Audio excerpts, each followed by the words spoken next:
Hello everyone. So let's continue with the time complexity.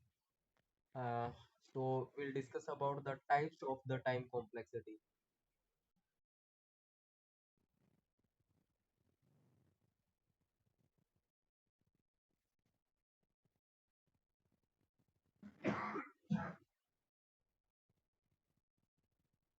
Types of time complexity.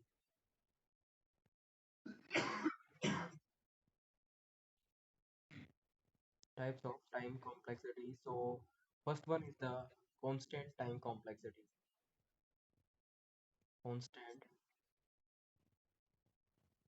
time complexity.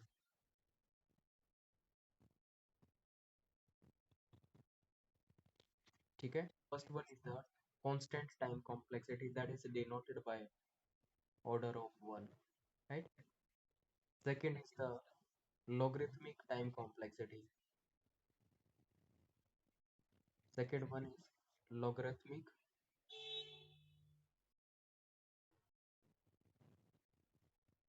time complexity.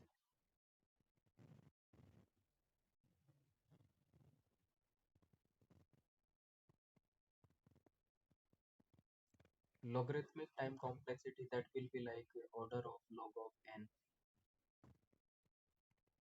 ठीक है. Next is the linear time complexity, or before this one, that is root time complexity in the form of root, like root of n. Next is the linear time complexity.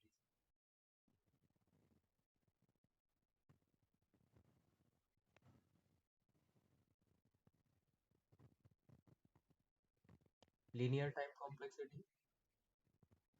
Fifth one is the quadratic time complexity.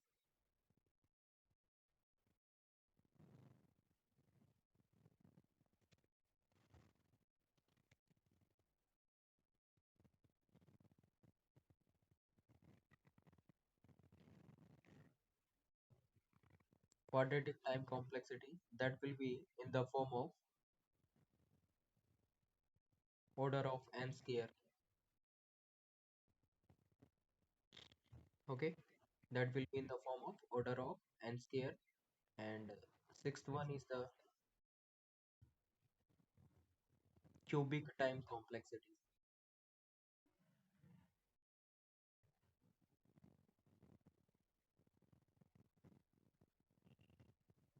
Cubic, that will be order of n cube. Next is polynomial time complexity.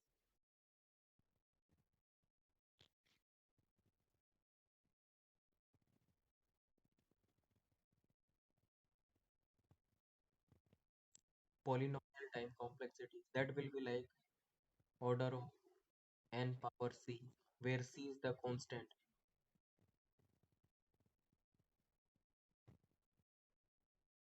C is the constant greater than c greater than 1, right? So c is the constant that is greater than 1.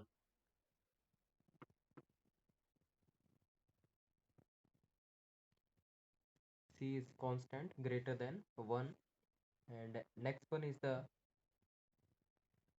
exponential time complexity.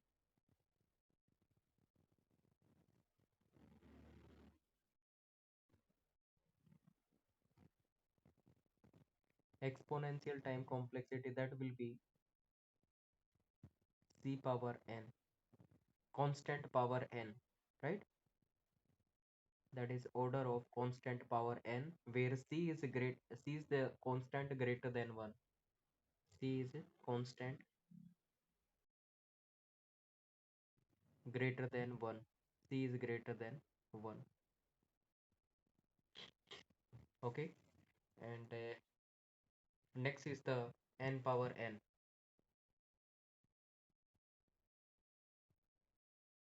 right? So this is the another type of time complexity that is approximately equal to n factorial, right?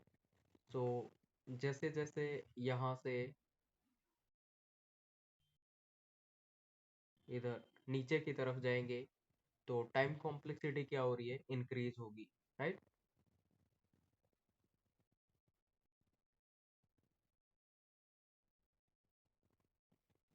Time complexity क्या होगी, increase होगी। देखिए पहले क्या था, time order of one constant time, उसके बाद logarithmic हो गया उससे बड़ा टाइम, राइट, फिर रूट हो गया उससे बड़ा टाइम, फिर linear time complexity that is order of n, right, and then quadratic time complexity n square, then cubic time complexity order of n cube, then polynomial time complexity that is n power c where c is the constant greater than 1.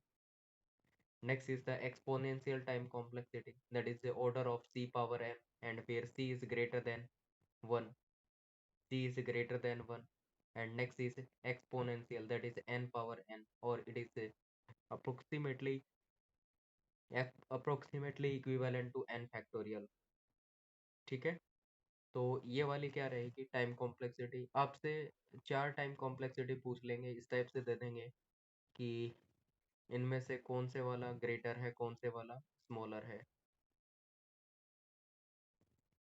Like एक sequence क्या होगी, that is order of one less than order of log of n less than order of root n, right. और option B में क्या दे दिया, order of log n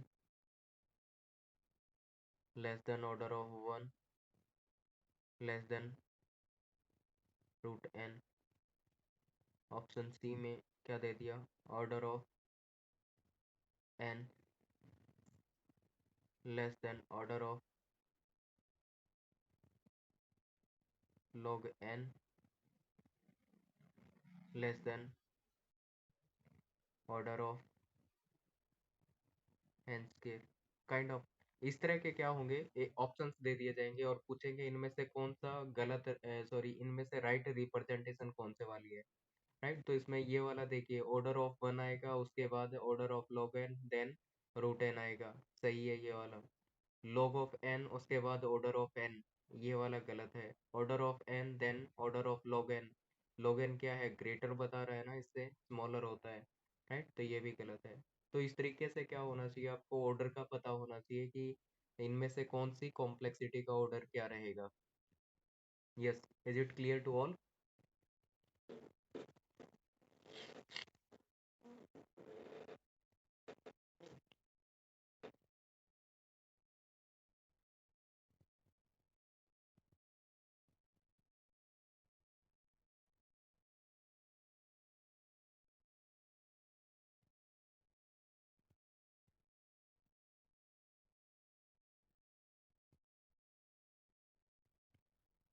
अब मुझे एक बार सिलेबस देखना पड़ेगा क्या, एसिम्प्टोटिक नोटेशन दे रखी हैं क्या सिलेबस में।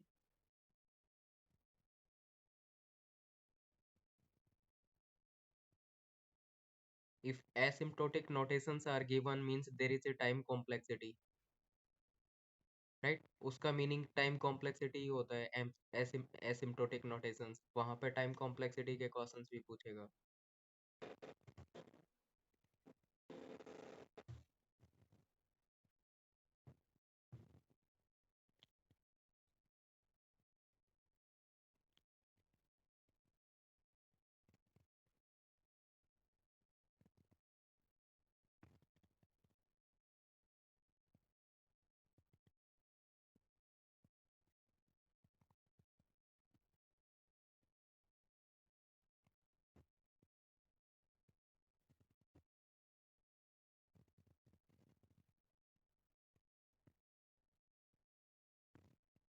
फाइंड आउट ट्रू और false. Option A 100 n log n equal to order of n log n divide by 100।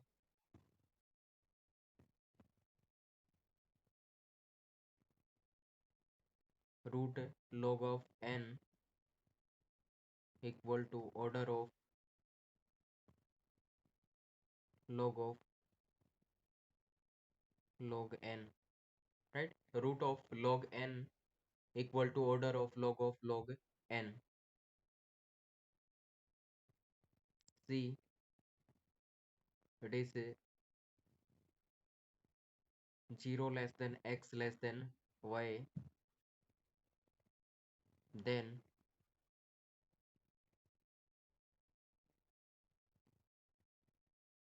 n power x equal to order of n power y.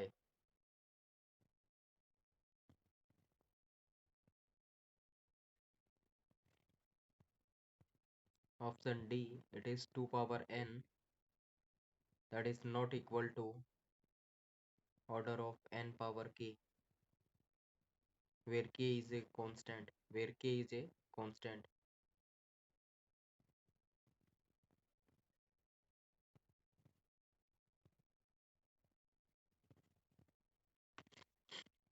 Yes, so try to simplify this question.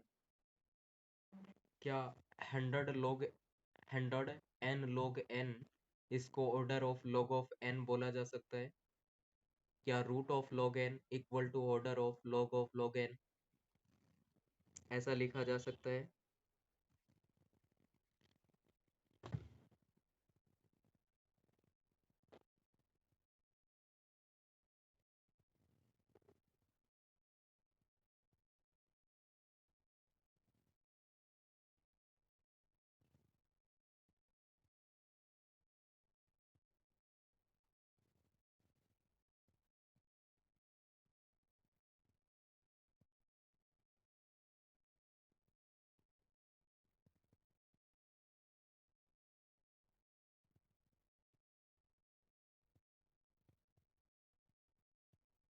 Okay,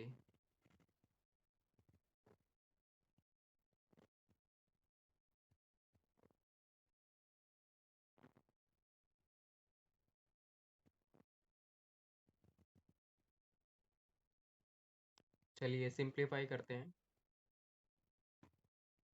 देखिए, ये वाला क्या है, 100 n log n, और यहाँ पे क्या है, order of n log n divide by 100। इसमें कांस्टेंट को अगर हटा दिया जाए और यहाँ पे भी कांस्टेंट को हटा दिया जाए तो ये क्या है, n log n equal to n log n, right? n log n equal to order of log n, ऐसा लिख लिख सकते हैं। n log n equal to order of n log n। Equal के केस में ऑर्डर ऑफ सेटिस्फाई करता है, yes. तो इसका मतलब क्या हो गया, ये ट्रू है। What about this one, root of log n equal to order of log n। इन दोनों में से ग्रेटर कौन सा है, रूट वाला ग्रेटर है या ये वाला ग्रेटर है? तो ऑर्डर की फॉर्म में लिखना है तो या तो इक्वल होना चाहिए या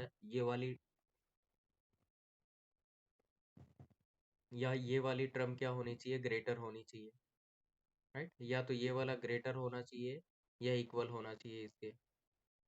चलिए कैसे सिंप्लीफाई करेंगे, ऐसे लिख सकते हैं, रूट ऑफ log n को ऐसे लिखा जा सकता है, log of n it's power 1/2, और इस वाले को log ऑफ log n लिख सकते हैं, log of log n। log apply कर दीजिए दोनों साइड पे, इधर भी log अप्लाई कर दो और इधर भी log अप्लाई कर देंगे। तो इधर log अप्लाई करेंगे तो ये 1/2 पावर में है, इधर आ जाएगा, तो ये क्या हो जाएगा, 1/2 log of log n which is equal to log of log n, right? ये 1/2 कांस्टेंट है, हटा दो, तो ये क्या है, log ऑफ log n है, और फर्दर क्या है, फर्दर log करना पड़ेगा। एक ये log ऑफ log n है, इन दोनों में से ग्रेटर कौन सा रहेगा, ये वाला पोर्शन क्या रहेगा, ग्रेटर रहेगा, राइट? ये वाला ग्रेटर रहेगा, तो इस केस में क्या नहीं कर सकते, इसको ऑर्डर के फॉर्म में नहीं ले सकते, बिकॉज ये वाला पोर्शन क्या है, ग्रेटर है, राइट? तो option B, it is not true, false. Yes, is it clear to all?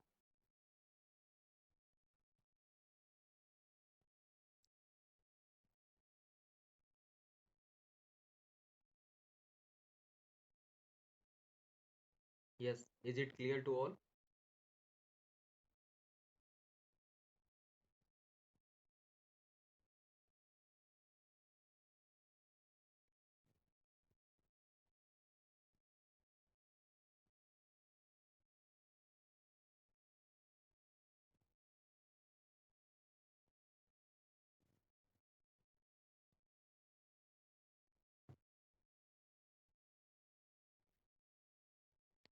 हमें पता करना है ये वाला ग्रेटर है या ये वाली ग्रेटर टर्म है, तो थोड़ा सिंप्लीफाई कीजिए इसको। इसको ऐसे लिखा जा सकता है ना, log ऑफ n की पावर 1/2, और ये एज इट इज लिख दिया हमने। हमने दोनों साइड पे log अप्लाई कर दिया, इधर भी log अप्लाई कर दिया, इधर भी log अप्लाई कर दिया। log अप्लाई करेंगे तो क्या आ जाएगा, ये 1/2 log ऑफ log n आ जाएगा, और ये क्या आ जाएगा, log of n।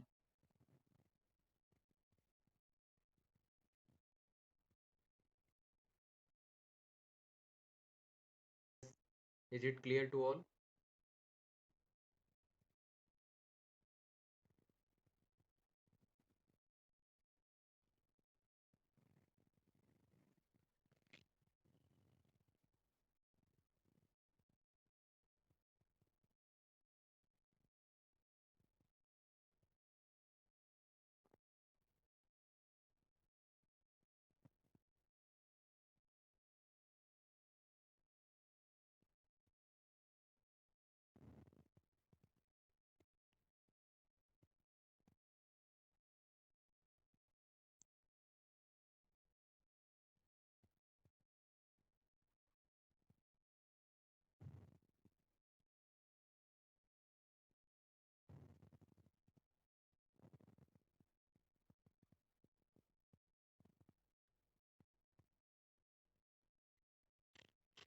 Okay, C का बताना, सी क्या रहेगा, is it right equation, x n power x equal to order of n power y, क्या ऐसा लिखा जा सकता है?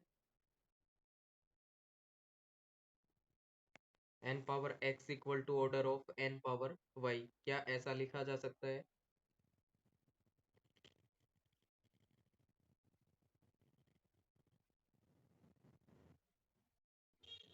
Okay, from Manish it is true.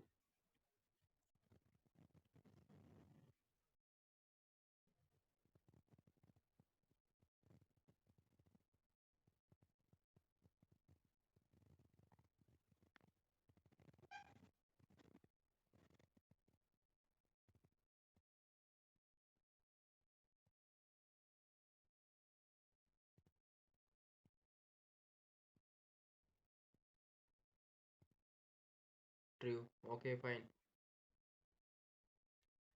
देखिए, zero is less than x, x is less than y, तो वाई क्या रहेगा, सबसे ग्रेटर, राइट? तो n की पावर y, और इधर n पावर क्या है, x है, तो इन दोनों में ग्रेटर कौन सा रहेगा, ये वाला ग्रेटर रहेगा ना, n पावर y।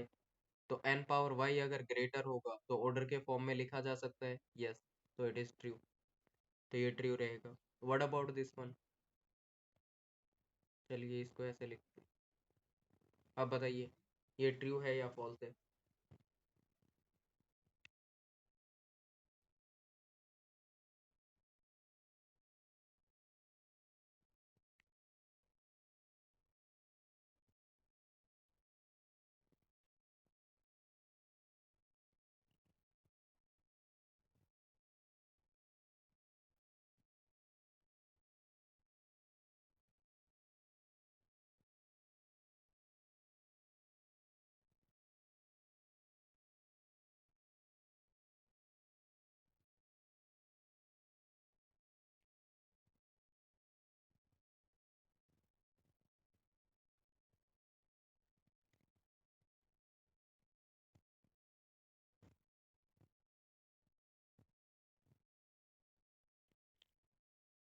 यस।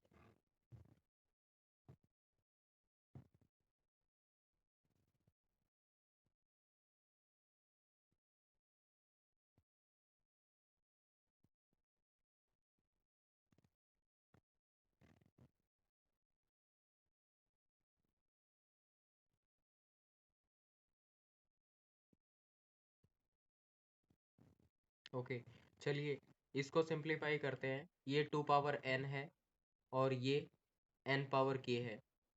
कैसे सिंप्लीफाई करेंगे इसको? तो दोनों साइड log अप्लाई कर दे तो ये 2 power n that is equal to n power k।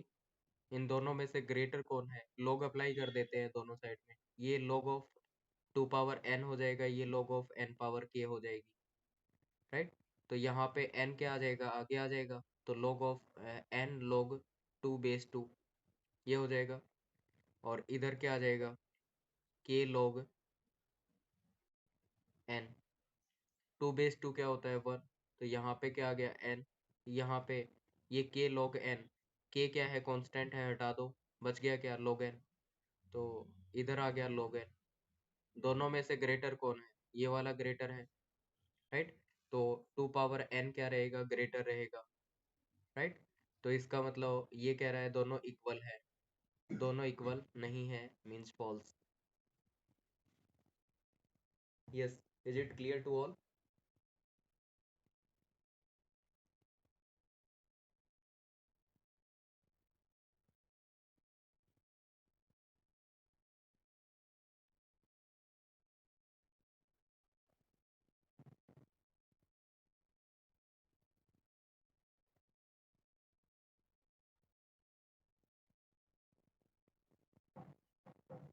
Yes, what about others? At least 4-5 candidates they should reply, ताकि मुझे कंफर्म हो जाए हाँ समझ आ रहा है।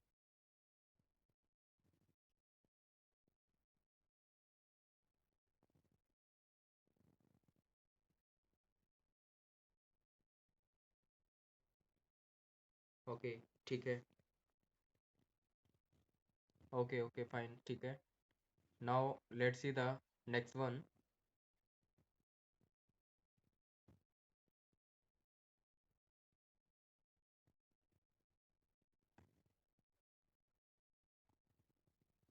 It is n plus k power m which is equal to order of n power m।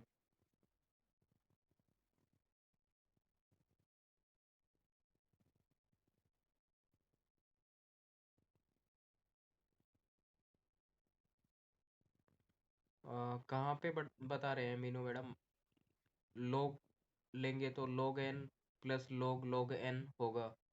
Yes, कहाँ पे होगा?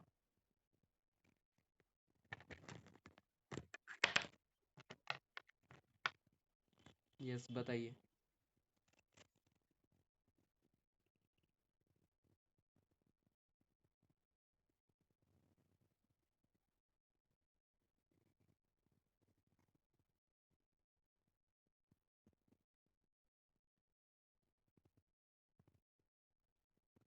ये किया था ना हमने, 2 power n equal to n power k। log apply कर दो दोनों साइड पे, तो क्या आ जाएगा? n log 2 बेस 2 आ जाएगा यहाँ पे। log अप्लाई करेंगे, इधर भी log अप्लाई कर दो, तो क्या आएगा? 2 बेस 2 क्या होता है? n होता है। और ये क्या हो जाएगा? k log n। k क्या है? कांस्टेंट है। तो यहाँ पे n आ गया, यहाँ पे log n आ गया।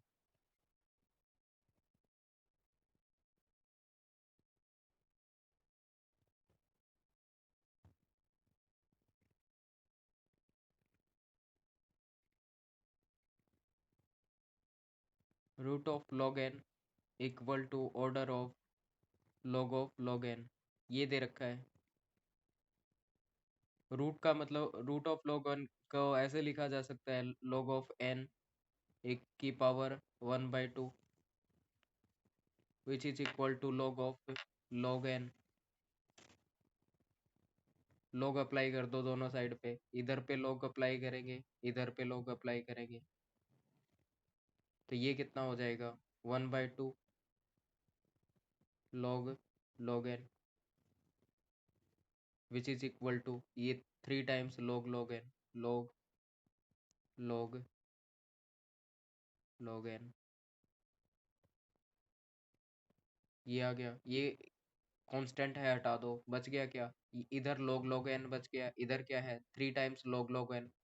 इनमें से ग्रेटर कौन सा रहेगा? ये वाला ग्रेटर रहेगा, बिकॉज यहाँ पे क्या करेंगे, पहले इसका लॉग निकालेंगे, फिर से उसका लॉग अप्लाई करेंगे, फिर उस पे भी लॉग अप्लाई कर देंगे। यहाँ पे क्या हो रहा है, log n निकाल लिया और फिर उसका फिर से log निकालेंगे। n की वैल्यू मान लीजिए क्या है, 16 है, तो n की वैल्यू 16 है, तो log n निकालेंगे तो क्या आ जाएगा इसका, log ऑफ 16।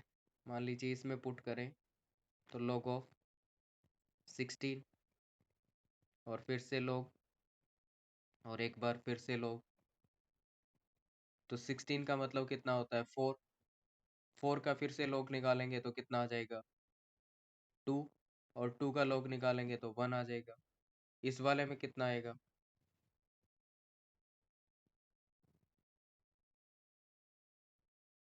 ओके ठीक है।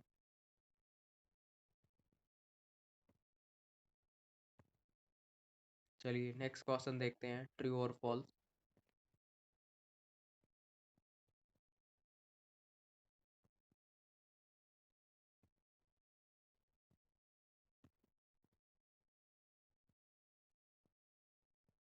n plus k power m equal to order of n power m। b, it is 2 power n plus 1 equal to order of 2 power n, ये दे रखा है। और c, 2 power 2n equal to order of 2 power n। बताइए कौन से वाला true रहेगा, कौन से वाला फॉल्स रहेगा।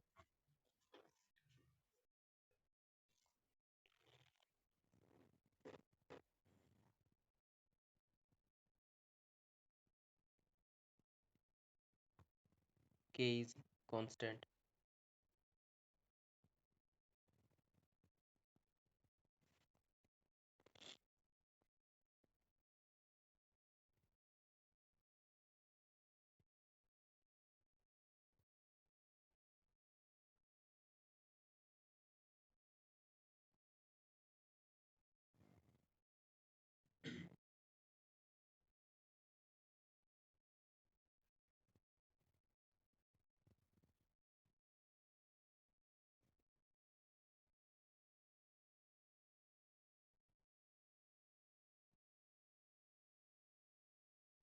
Okay, a is true, a is true, okay ठीक है, ऑल आर ट्रू। ओके,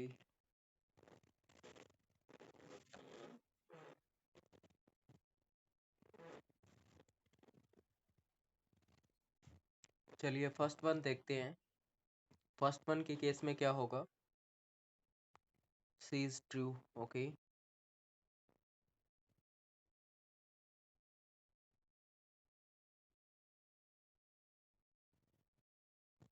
चलिए फर्स्ट वन देखते हैं।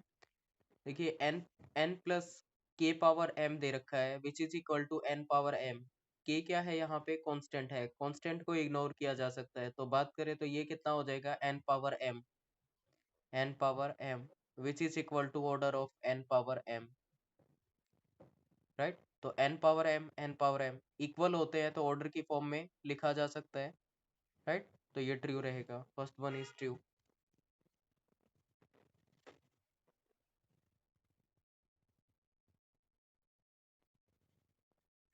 इसको कैसे लिखा जा सकता है, it is 2 power n plus 1। 2 power n plus 1, इसको ऐसे सिंप्लीफाई कर सकते हैं, that is equal to 2 power n into 2 power 1, ऐसे लिखा जा सकता है, which is equal to 2 power n, right. तो इसका मतलब ये क्या है, कांस्टेंट है, हटा सकते हैं, तो बच गया क्या, 2 पावर n, 2 पावर n, ये दोनों इक्वल हो गए ना। अगर इक्वल होगा तो ऑर्डर की फॉर्म में लिखा जा सकता है, तो इसको भी ऑर्डर की फॉर्म में लिख सकते हैं। Now let's see this one, ये 2 पावर 2 n होगा। 2 पावर 2 n क्या होता है, 2 power n into 2 power n which is equal to order of 2 power n। ये 2 पावर n से 2 पावर n कैंसिल हो गया, तो ग्रेटर कौन से वाला बच गया, ये वाला ना, राइट। ये वाला ग्रेटर है, इसका मतलब क्या होगा, इसको ऑर्डर के फॉर्म में नहीं लिख सकते, right. It means it is we cannot write down this one in the form of order, right? So this one is what, that option C is not right, it is false. Yes, is it clear to all? ठीक है, बताइए, clear है सबको?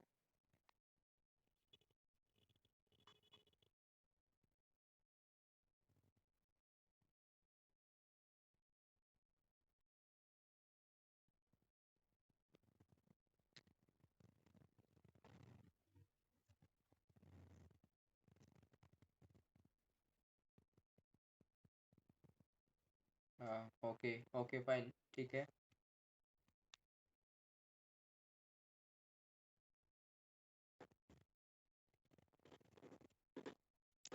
तो यहाँ से question पूछ लिए जाते हैं, इस तरह की स्टेटमेंट आपको देंगे और उसमें ट्रू फॉल्स पूछ लेंगे, या फिर इसको ऑर्डर की फॉर्म में लिखा जा सकता है या नहीं, इस तरह की चीजें पूछी जाती है। हाँ जी, बताइए।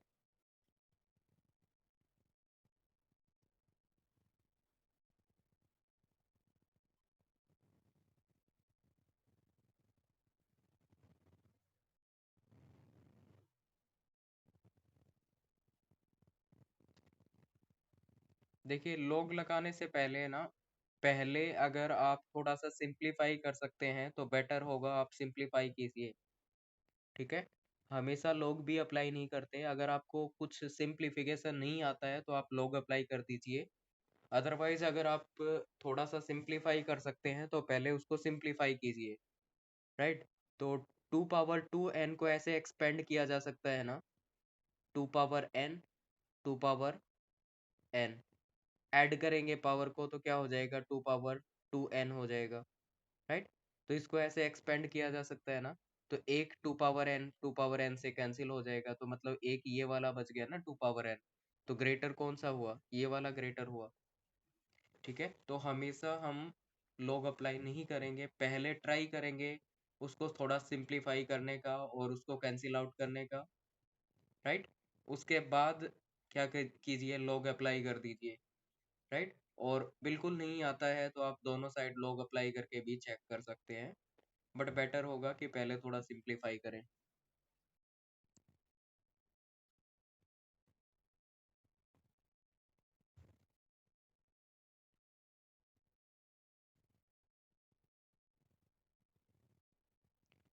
गोट इट, ओके फाइन, ठीक है।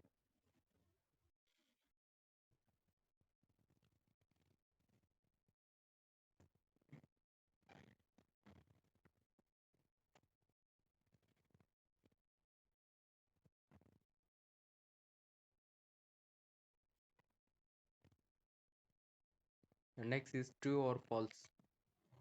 ट्रू फॉल्स बताना है। Option A, n square that is equal to N square into two power three log n, two power three log n base two, that is equal to theta of n power 5. Option B, 4 power n divided by 2 power n, that is equal to theta of 2 power n. C, it is 2 power log of n base 2, 2 power log of n base 2, which is equal to theta of n square, right, which is equal to theta of n square. कौन से वाला satisfy करेगा इस case में, ये अपने को बताना है, कौन सा ट्रू है कौन सा फॉल्स है।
Okay, C is true.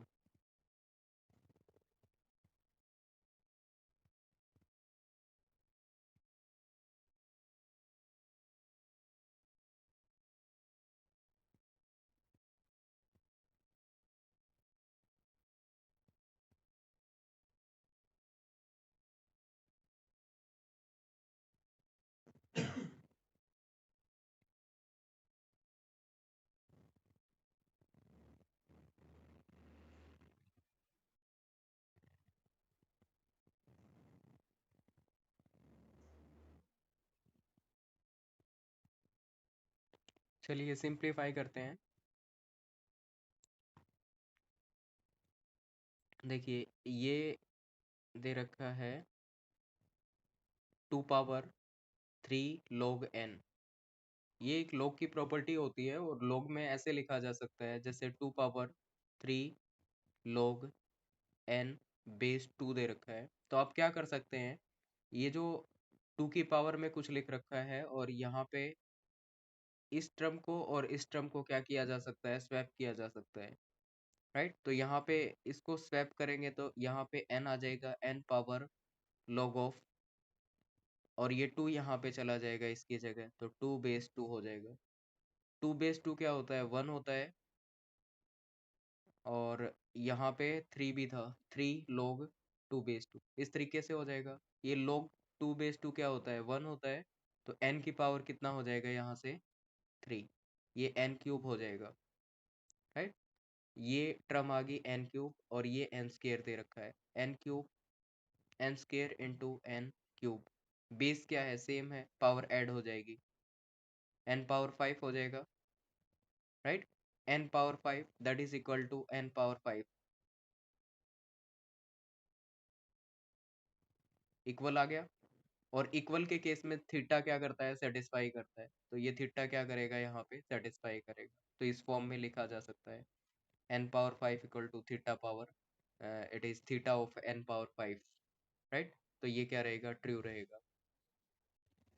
Yes, is it clear to all?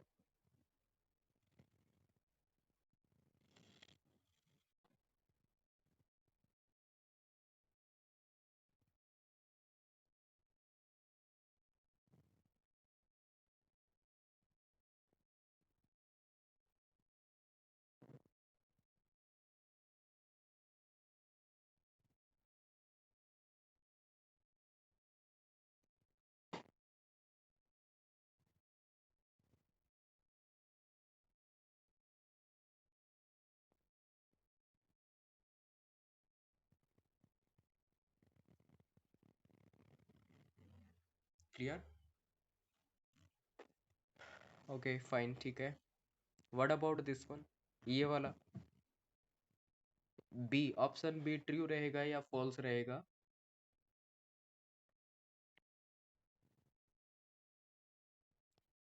Log की कुछ प्रॉपर्टीज है देव, मैं लिखवा दूंगा उसको। ठीक है, तो डोंट वरी अबाउट दैट। थोड़ी सी प्रॉपर्टीज का यूज करना पड़ेगा यहाँ पे।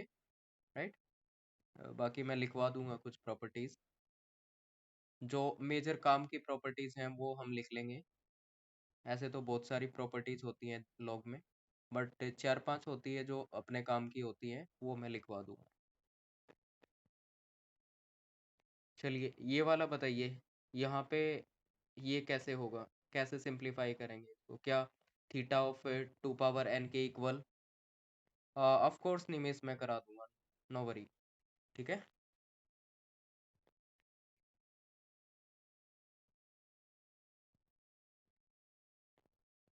अब देखिए ये क्या है, 4 पावर n और ये 2 पावर n।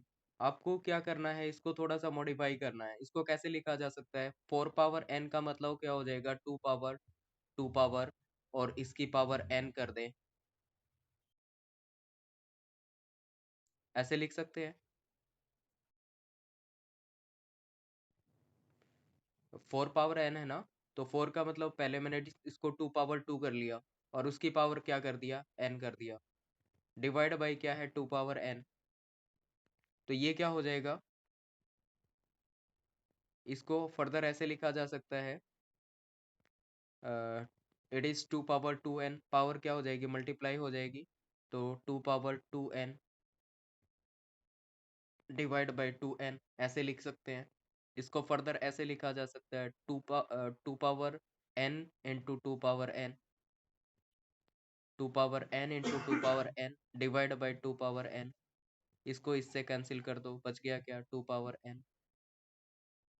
ठीक है, तो यहाँ पे कैंसिल करने के बाद क्या आ गया मेरे पास 2 पावर n, मीन्स इसको ऐसे लिखा जा सकता है 2 power n that is equal to theta of 2 power n। ऐसा होता है, राइट। तो ये और ये क्या है, इक्वल है। इक्वल के केस में क्या होता है, थीटा सेटिस्फाई करेगा, मतलब ऐसे लिखा जा सकता है, इट इज ट्रू। यस, बताइए किसी को डाउट है।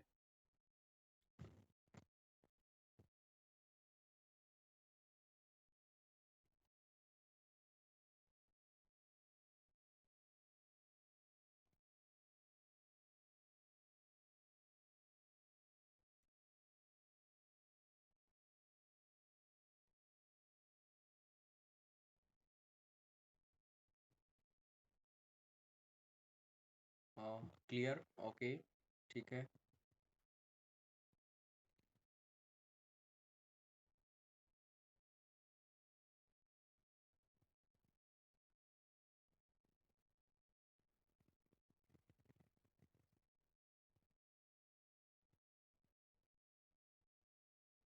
ठीक है, what about next one, last वाला बताना, ये C, option C, that is right और रॉन्ग।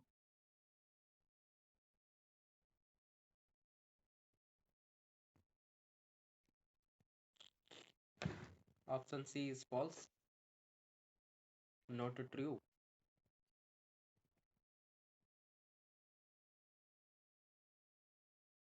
चलिए देखते हैं।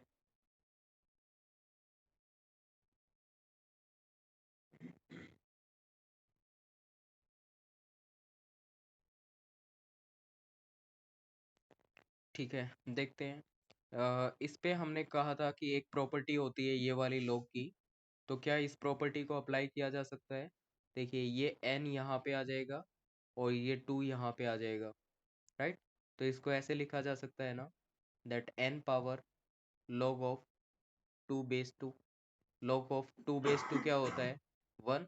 तो ये n पावर 1 आ जाएगा। तो यहाँ पे n पावर 1 आ गया, ये वाला क्या है, n स्क्वेयर है। तो इसका रिजल्ट कितना आ गया, n। इसका रिजल्ट n स्क्वेयर है। कौन सा ग्रेटर है, ये वाला ग्रेटर है। अगर ये ग्रेटर है तो थीटा नहीं लगा सकते, जब ये दोनों इक्वल होंगे तभी तो थीटा लगेगा, राइट। तो ये वाला क्या है, फॉल्स है। ये वाला क्या रहेगा, फॉल्स रहेगा।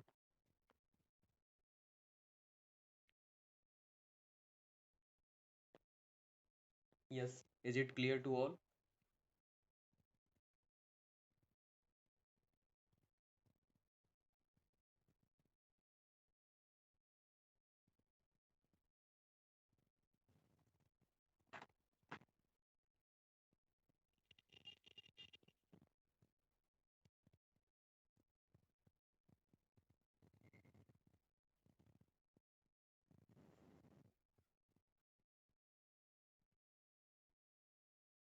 क्लियर, ओके फाइन, ठीक है।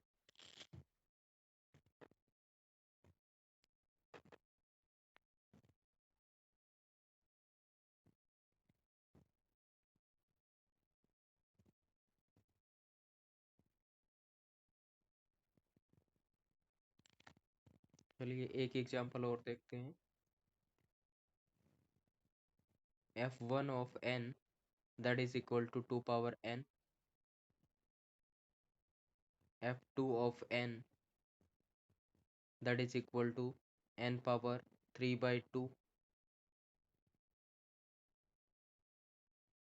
and f3 of n that is equal to n log n,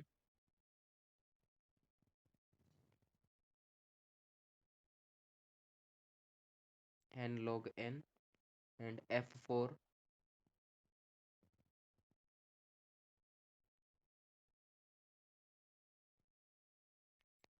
n, n power log of n,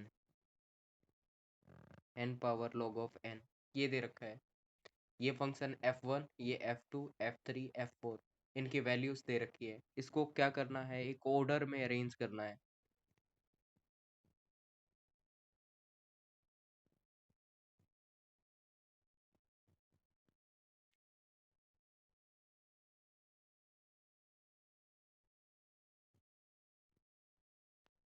इनको ऑर्डर में अरेंज करना है कि कौन सा स्मॉलर है, फिर उससे ग्रेटर कौन है, ग्रेटर कौन है, ग्रेटर कौन है, लाइक दैट।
यस, ट्राई कीजिए कौन से वाला ग्रेटर है, कौन से वाला स्मॉलर रहेगा।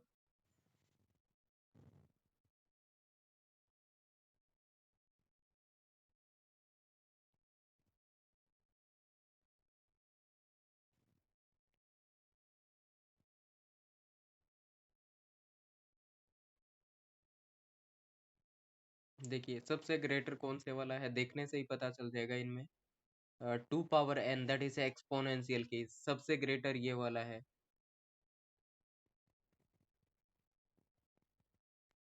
चलिए ऐसे लिख देते हैं, सबसे ग्रेटर कौन सा है, 2 पावर n, ये सबसे ग्रेटर है। इससे स्मॉलर कौन सा हो जाएगा।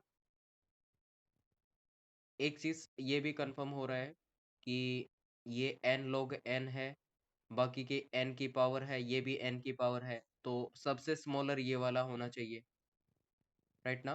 तो सबसे स्मॉलर में कौन सा आ जाएगा, that is n log n, ये सबसे स्मॉलर में रहेगा, राइट।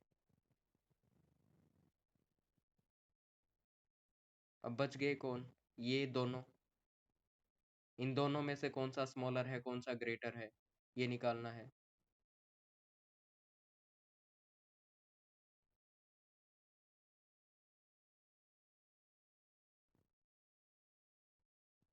तो इसको ऐसे लिखा जा सकता है ना, ये n⁻³ है, 3/2 का मतलब इट इज 1+½ होता है ना, 2/3, ये 3/2 हो जाएगा ना, 1+½ है ना, ये होता है। तो इसको ऐसे लिखा जा सकता है ना, n⁻1 plus n⁻1 into, just a minute, ऐसे लिखा जा सकता है ना, n√n, ऐसे लिख सकते हैं, n√n, ऐसे लिखा जा सकता है।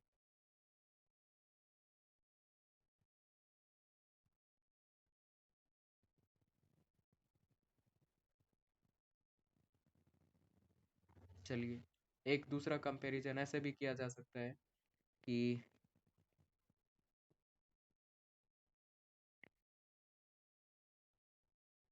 ये n power log of n है, और ये n पावर क्या है, 3/2 है, ये क्या है, कांस्टेंट है, राइट। और ये क्या है, फंक्शन है। तो फंक्शन क्या रहेगा, फंक्शन वाला हमेशा कांस्टेंट वाले से क्या रहेगा, स्मॉलर रहेगा या ग्रेटर रहेगा। चलिए फंक्शन का ऐसा नहीं कर सकते तो क्या करेंगे, log अप्लाई कर लेते हैं। दोनों साइड पे log अप्लाई कर दो, यहाँ पे भी log, यहाँ पे भी log। इसको log अप्लाई करेंगे तो ये क्या आ जाएगा, log of n, log n। और ये कितना आ जाएगा, 3/2 log n। ये कांस्टेंट है, हटा दो, राइट।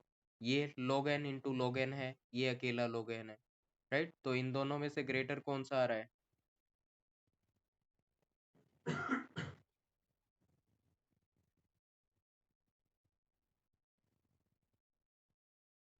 ये वाला ग्रेटर आ रहा है ना। तो इसका मतलब क्या हो जाएगा, रूट के बाद ग्रेटर कौन आएगा, दैट इज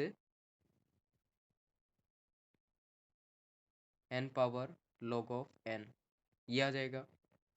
उसके बाद कौन आएगा, इट इज n पावर 3/2, ये आ जाएगा। और लास्ट में ये आ जाएगा, राइट। तो सबसे छोटा ये वाला है, उससे बड़ा n पावर 3/2 है, उससे बड़ा n पावर log n है, और सबसे बड़ा क्या है, it is 2 power n, that is exponential.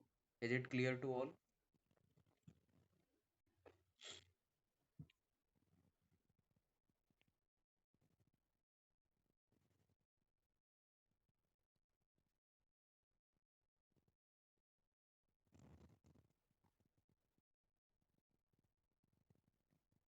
Yes और नॉट?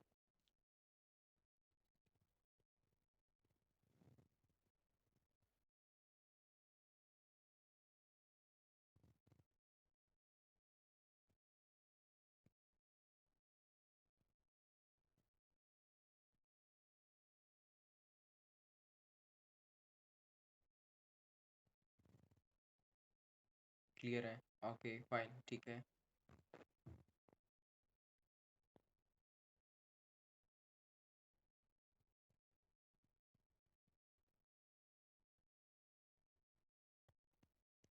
ओके ओके ठीक है।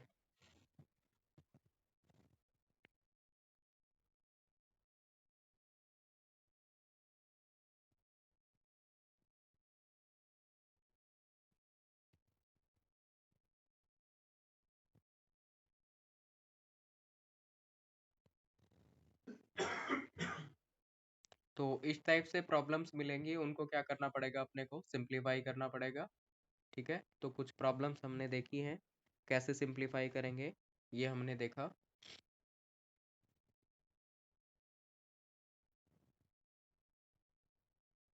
थोड़ी सी ये वाली प्रॉपर्टी आपको पता होनी चाहिए log की, जैसे कि log ऑफ, पहले तो log आपको निकालना आना चाहिए। जैसे कि log ऑफ 16/2 है, कैसे निकालेंगे, दो तरीके हैं। एक तो इसको ऐसे लिखा जा सकता है, log ऑफ 16, 16 क्या होता है, 2 पावर 4, राइट। तो ये 4, ये एक प्रॉपर्टी होती है कि ये जो पावर में जो कुछ भी है, ये आगे चला जाएगा यहाँ पे, राइट। तो ये क्या आ जाएगा, क्या आ जाएगा, 4 log of 2/2। और जब बेस और ऐसे होता है log ऑफ b/b, तो ये इक्वल टू 1 होता है। ठीक है, तो ये 1 के इक्वल आ जाएगा, तो क्या आ जाएगी ये, 4। तो log ऑफ 16 कितना होता है, दैट इज इक्वल टू 4, 4 आ जाएगा, राइट। ऐसे ही log ऑफ 8 निकालना है, log ऑफ 8/2। तो ऐसे सोच सकते हैं कि 2 की पावर कितनी करें कि 8 बन जाए, 2 की पावर 3 करेंगे तो 8 बन जाएगा, 3 रिजल्ट हो जाएगा। log ऑफ 32/2, 2 की पावर कितनी करें, 5 करेंगे तो क्या आ जाएगा, 32 आ जाएगा, तो 5 इसका रिजल्ट आ जाएगा। नॉर्मली लोग तो ऐसे निकाल सकते हैं, ठीक है। जैसे कि ऐसे कर दिया, log ऑफ 9/3, log ऑफ 9/3 का मतलब 3 की कितनी पावर करे कि 9 हो जाए, तो 2 पावर कर देंगे तो 9 हो जाएगा, ये आ जाएगा। एक तरीका तो ये हो गया आपको नॉर्मली log निकालने के लिए। फिर और कुछ प्रॉपर्टीज होती हैं, जैसे कि मैंने बताया n power log of b/, a मान लीजिए ये दे रखा है। तो यहाँ पे क्या होगा, ये वाली टर्म और ये वाली टर्म को क्या किया जा सकता है, स्वैप किया जा सकता है, राइट। तो ये मान लीजिए फर्स्ट हो गया, ये सेकंड केस। तो ऐसा किया जा सकता है। थर्ड एक ये होता है, log of b/b that is equal to 1 होता है। एक ये वाला हो गया, और log of n into m, इसका मतलब होता है log of n plus log of m। ऐसे करेंगे तो ये इसके इक्वल आएगा, log of n divide by m। ऐसा करेंगे तो क्या होगा, log of n minus log of m, ये होता है।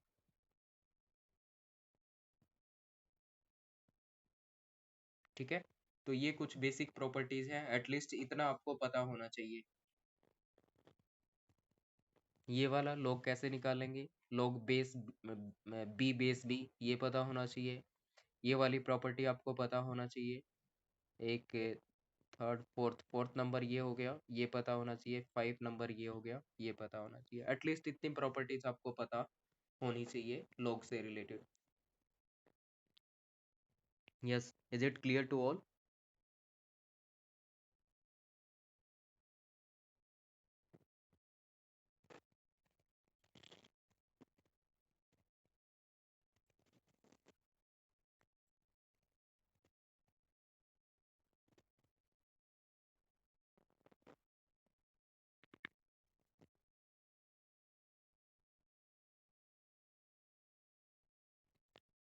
ओके फाइन, ठीक है।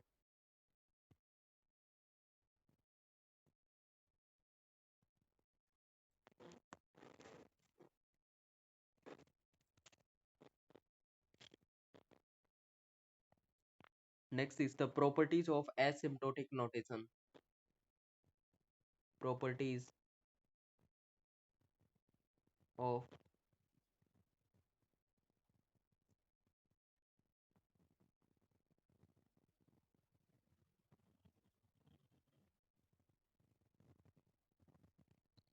Properties of asymptotic notations. Asymptotic notations की प्रॉपर्टीज क्या रहेंगी, राइट वो अपने को देखना है। First property is the reflexive property. Reflexive property, तो रिफ्लेक्सिव प्रॉपर्टीज में क्या होगा, लेट्स सी। तो f of n that is equal to order of f of n, f of n equal to order of f of n, f of n equal to omega of f of n, just a minute,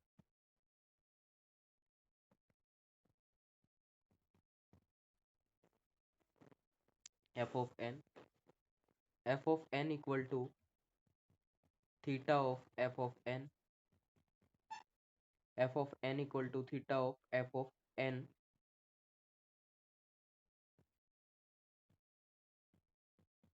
f of n equal to small o of f of n,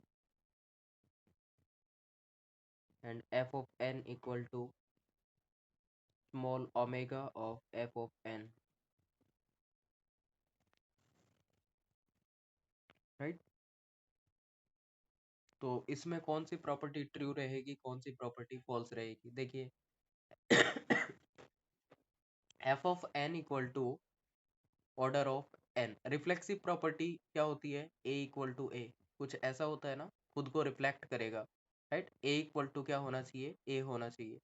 मतलब f of n की value अगर n है तो ये भी क्या है, n है। जब इक्वल होता है तो क्या होता है, ट्रू होता है, ये ट्रू रहेगा। f ऑफ n की वैल्यू क्या है, n है, इसकी वैल्यू भी n होगी, तो n इक्वल टू n मतलब ओमेगा में भी सेटिस्फाई करेगा। ये f ऑफ n क्या है, n है, और ये भी n है, तो मतलब थीटा ऑफ n के केस में भी क्या होगा, सेटिस्फाई करेगा। बट यहाँ पे देखिए, f ऑफ n की वैल्यू n है, इस f ऑफ n की वैल्यू भी n होगी, बट स्मॉल ओमेगा का मतलब क्या होता है, ये वाला ग्रेटर होना चाहिए, स्ट्रिक्टली ग्रेटर होना चाहिए, ऐसा होता है ना, तो ये सेटिस्फाई नहीं करेगा। ठीक है, f of n equal to omega of f of n, इसमें क्या कहता है, जो स्मॉल ओमेगा है वो कहता है कि f of n equal to greater than f of n, ऐसा अगर होगा फिर सेटिस्फाई करेगा। But f of n greater greater than f of n हो नहीं सकता, क्योंकि ये n है तो ये भी n होगा। तो n is greater than n, false, ऐसा नहीं हो सकता। मतलब यहाँ पे ये प्रॉपर्टीज दो सेटिस्फाई नहीं करेगा, स्मॉल ओ और स्मॉल ओमेगा, बाकी में रिफ्लेक्सिव क्या होता है, सेटिस्फाइड होता है। Yes, is it clear to all? हाँ जी, बताइए, क्या ये समझ आ गया reflexive property?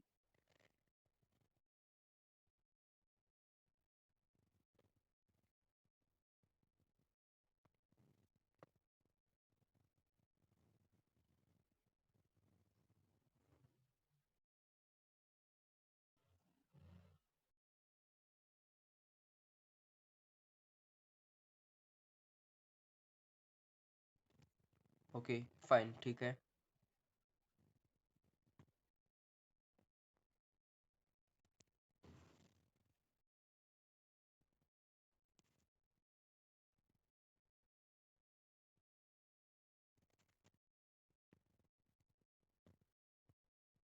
F of N equal to order of ji of n, right. Symmetric property हम चेक कर रहे हैं, सिमेट्रिक प्रॉपर्टी, ठीक है। तो सिमेट्रिक के केस में क्या होता है, F of N equal to order of ji of N, then then g of N equal to order of f of n.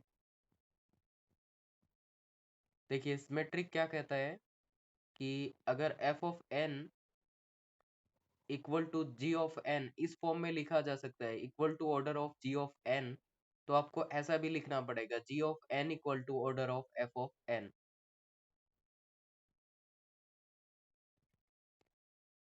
Right. जैसे कि a equal to order of b, अगर आप ऐसा लिख सकते हैं तो आपको ऐसे भी लिखना पड़ेगा इसको, b equal to order of a, तभी कह सकते हैं कि ये सिमेट्रिक प्रॉपर्टी को फॉलो करेगा, ठीक है। तो यहाँ पे अगर इस फॉर्म में लिख सकते हैं तो कहेंगे कि ये सेटिस्फाई करेगा। तो चलिए देखते हैं ये सेटिस्फाई करेगा क्या। मान लीजिए ये क्या है, n है,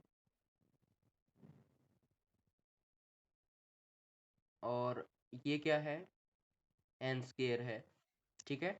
ये सेटिस्फाई करेगा इस केस में, n equal to order of g of n, but यहाँ पे जब g of n n square हो जाएगा और ये n हो जाएगा, तो क्या ये सेटिस्फाई करेगा, g of n equal to order of f of n, will it satisfy, बताना जरा।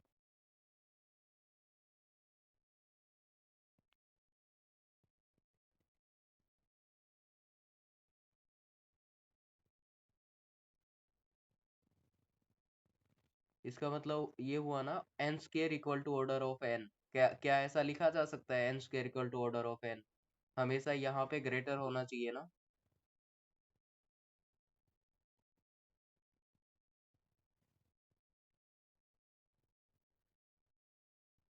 तो हमेशा यहाँ पे ग्रेटर या इक्वल होना चाहिए, तभी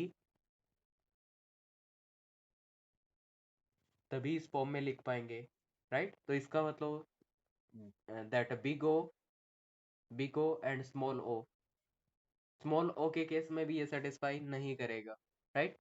तो ये इन दोनों केसेस में ही सेटिस्फाई नहीं करता, ना तो बिग ओ के केस में ना स्मॉल ओ के केस में, राइट। तो सिमेट्रिक प्रॉपर्टी होल्ड नहीं करता है, बिग ओ और स्मॉल ओमेगा दोनों, स्मॉल ओ दोनों ही क्या नहीं करते, इस प्रॉपर्टी को फॉलो नहीं करते हैं, ठीक है, इस प्रॉपर्टी को होल्ड नहीं करते हैं। नेक्स्ट इज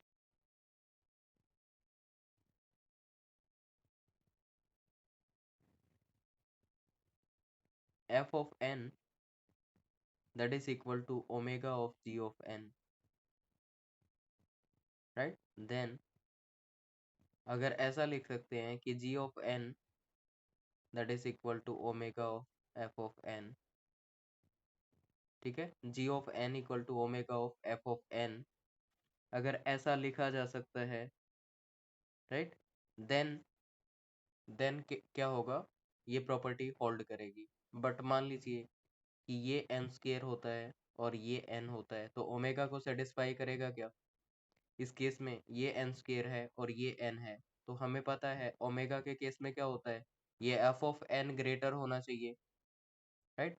तो ये सेटिस्फाई करेगा, बट हमें क्या करना है साथ में, ये भी सेटिस्फाई करना चाहिए।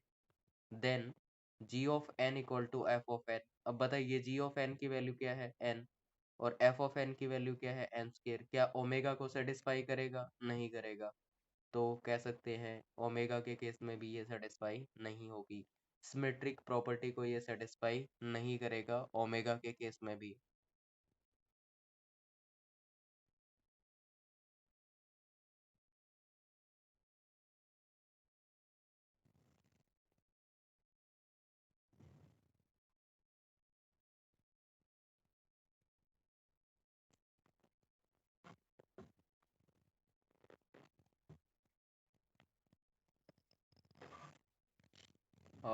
यस, कंफर्म कीजिए, is it clear to all.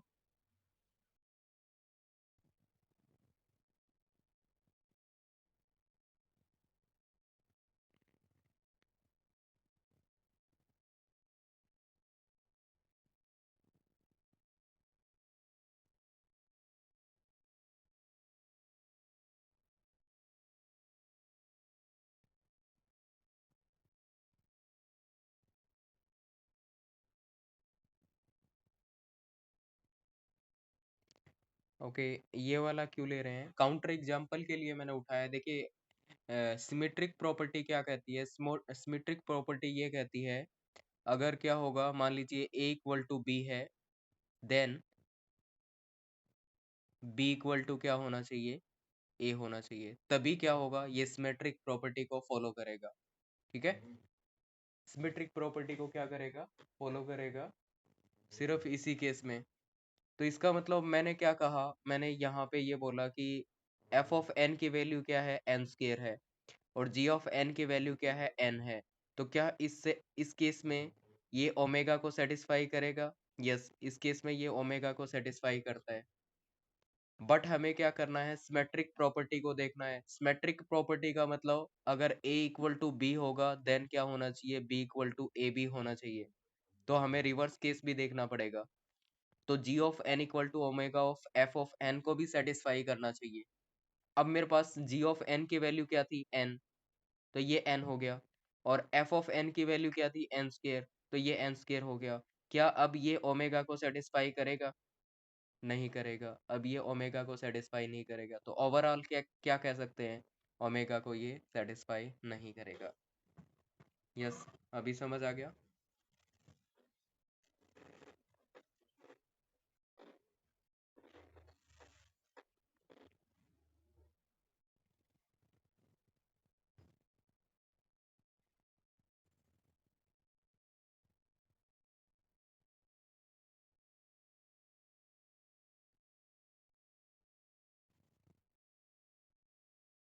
ठीक है, what about next one, small omega. Small omega के केस में सेटिस्फाई करेगा क्या, नहीं। स्मॉल ओमेगा के केस में भी ये कंडीशन क्या नहीं होगी, सेटिस्फाई नहीं होगी, राइट। तो फाइनली स्मॉल ओमेगा और बिग ओमेगा, इन दोनों के केस में ही क्या होगा, ये सेटिस्फाई नहीं करेगा।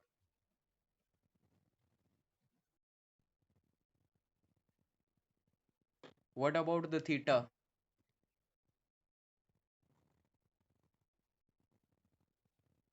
थीटा के केस में देखते हैं, F of N equal to theta of ji of N, and ji of then क्या होना चाहिए, g of N equal to theta of f of N, ऐसा होना चाहिए, राइट। तो मान लेते हैं एफ ऑफ एन की वैल्यू क्या है, एफ ऑफ एन की वैल्यू हमने मान लिया एन स्केयर है, तो जी ऑफ एन भी क्या होना चाहिए, एन स्केयर होना चाहिए, तभी सेटिस्फाई करेगा, राइट। तो ये जी ऑफ एन एन स्केयर कर लिया हमने, तो इस केस में थीटा को सेटिस्फाई कर रहा है, देन क्या करना चाहिए, ये वाला केस भी सेटिस्फाई होना चाहिए। तो जी ऑफ एन की वैल्यू कितनी है, N square, N square equal to कितना हो गया, एन स्केयर, राइट। तो इस केस में भी सेटिस्फाई करेगा, राइट। तो फाइनली क्या कर रहा है, ये सेटिस्फाई करेगा, थीटा के केस में क्या होगा, सेटिस्फाई करेगा, बिकॉज दोनों वैल्यू क्या होंगी, थीटा के केस में इक्वल होंगे। बट ओमेगा और बिगो के केस में क्या हो सकती है, दोनों वैल्यूज डिफरेंट हो सकती है, राइट। तो बिग ओ के केस में ये वाली वैल्यू ग्रेटर हो सकती है, ओमेगा के केस में ये वाली वैल्यू क्या हो सकती है, ग्रेटर हो सकती है। इक्वल को तो सेटिस्फाई करेगा ही। यस, बताइए, is it clear to all?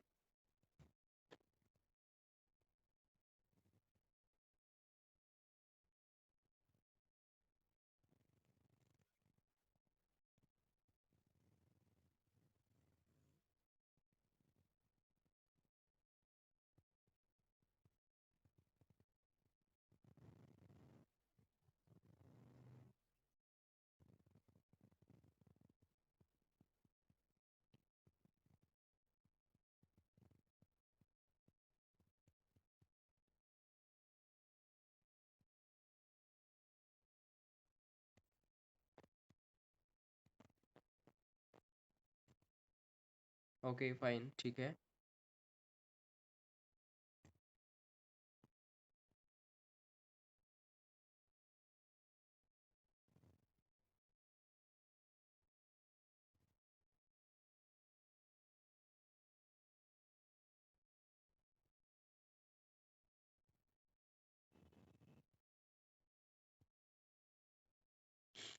Next is transitive property.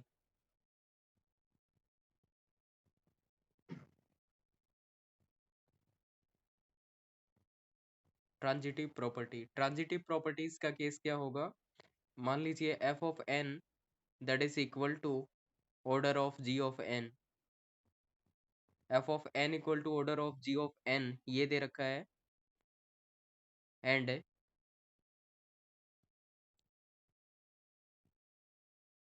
Ji of N that is equal to order of H of N, order of H of N, then then F of N equal to order of H of N. F of N equal to order of H of N ऐसा लिखा जा सकता है। जैसे कि ये मान लीजिए ए डिराइव करता है बी को और बी डिराइव करता है सी को, तो कहेंगे कि इनडायरेक्टली ए बी क्या कर रहा है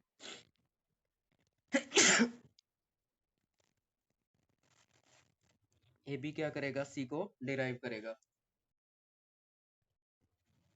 राइट।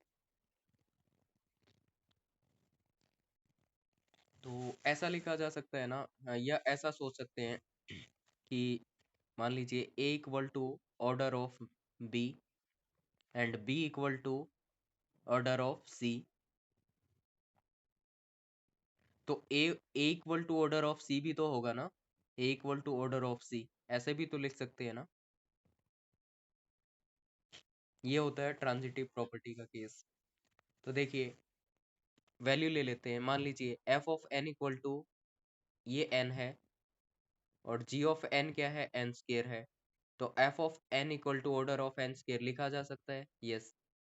और दूसरा केस क्या है, g of N equal to H of n, मतलब ये एन स्केयर है तो ये मान लीजिए एन क्यूब है, राइट। तो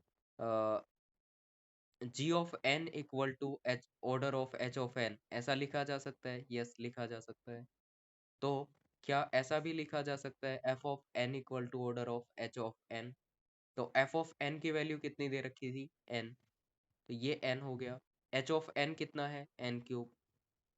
तो N equal to order of N cube लिखा जा सकता है, यस लिखा जा सकता है।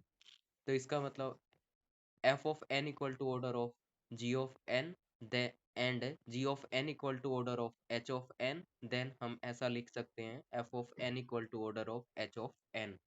तो फाइनली क्या होगा, ये जो प्रॉपर्टी है ये सेटिस्फाई करेगी किसके केस में, बिगो के केस में, राइट। बिगो के केस में ये प्रॉपर्टी क्या होगी, सेटिस्फाई करेगी। What about the small o? Small o के केस में सेटिस्फाई करेगी क्या? तो स्मॉल ओ के केस में ये वाला ग्रेटर होना चाहिए, ये वाला ग्रेटर होना चाहिए, ग्रेटर है। N square is greater than N cube, N square is less than N cube. तो ये वाला ग्रेटर होना चाहिए, ये ग्रेटर है। तो क्या होगा, f of N equal to order of H of n small o. तो ये वाला ग्रेटर होना चाहिए, ये ग्रेटर है। तो फाइनली क्या होगा, बिग दैट है स्मॉल ओ के केस में भी ये क्या करेगा, सेटिस्फाई करेगा। सिंपल सी बात है यार, ये n है, ये n स्केयर है, तो n equal to order of n square लिखा जा सकता है, which is equal to n cube, ये n क्यूब है तो ऑर्डर ऑफ n क्यूब ऐसा भी लिखा जा सकता है। तो indirectly n equal to order of n cube भी तो लिखा जा सकता है ना, n cube equal to order of n, sorry n equal to order of n cube ऐसा भी लिखा जा सकता है, राइट। तो फाइनली क्या होगा, सेटिस्फाई करेगा ये स्मॉल ओमेगा के केस में भी और बिग ओमेगा के केस में, दोनों के केस में सेटिस्फाई करेगा, ट्रांजिटिव प्रॉपर्टी सेटिस्फाई करेगी। Yes, is it clear to all? Hello, हाँ, आगे भी। हेलो, मैं हूँ आगे। Is it clear to all?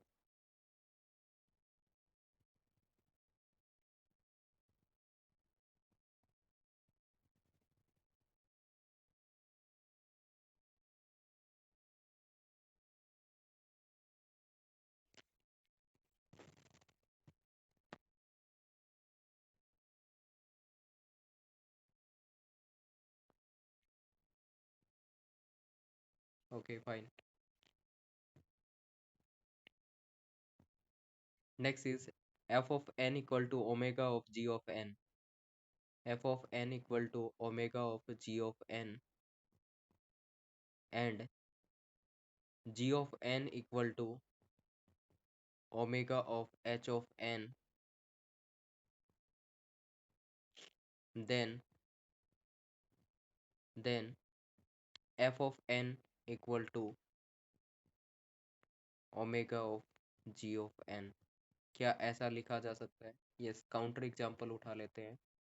F of N equal to omega of ji of N कैसे लिखा जा सकता है, ये ग्रेटर होना चाहिए, ये एन क्यूब ले लिया हमने और ये एन स्केयर ले लिया मान लीजिए, और ये हमने एन ले लिया, तो ये सेटिस्फाई करेगा ओमेगा को, यस ठीक है। एंड दूसरा ये भी बता रखा है जी ऑफ एन कितना है, N, that is equal to H of N, omega omega of H of N. चलिए थोड़ा सा ऐसा कर लेते हैं कि इसकी वैल्यू एन क्यूब ले लेते हैं, ये एन क्यूब हो गया और ये एन स्केयर हो गया, तो ये एन स्केयर हो जाएगा और इसको हमने एन मान लिया, तो अब भी सेटिस्फाई करेगा, right. F of N equal to omega of H of N, yes अब भी सेटिस्फाई करेगा। देन क्या करना चाहिए, ये जो एफ ऑफ एन है that is equal to H of N आना चाहिए ना यहाँ पे, yes, F of N equal to H of N,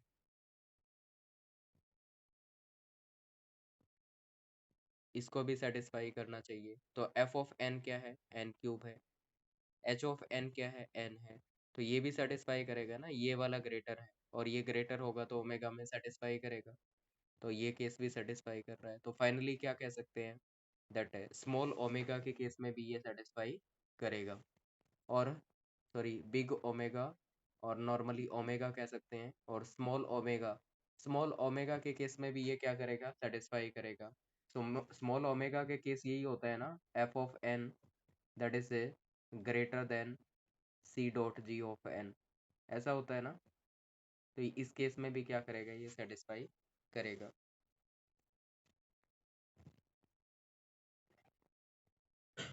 yes, is it clear to all?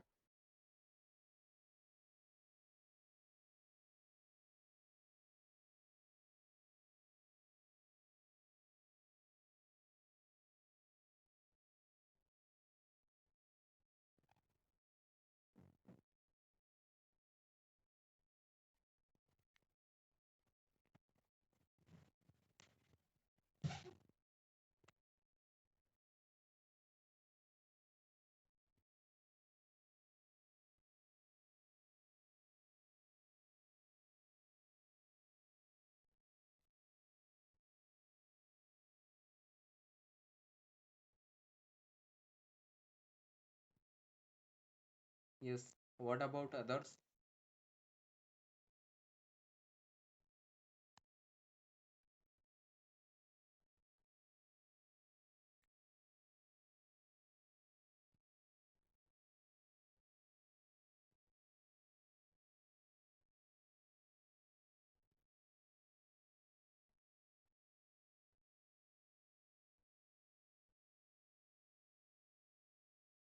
Okay fine, ठीक है।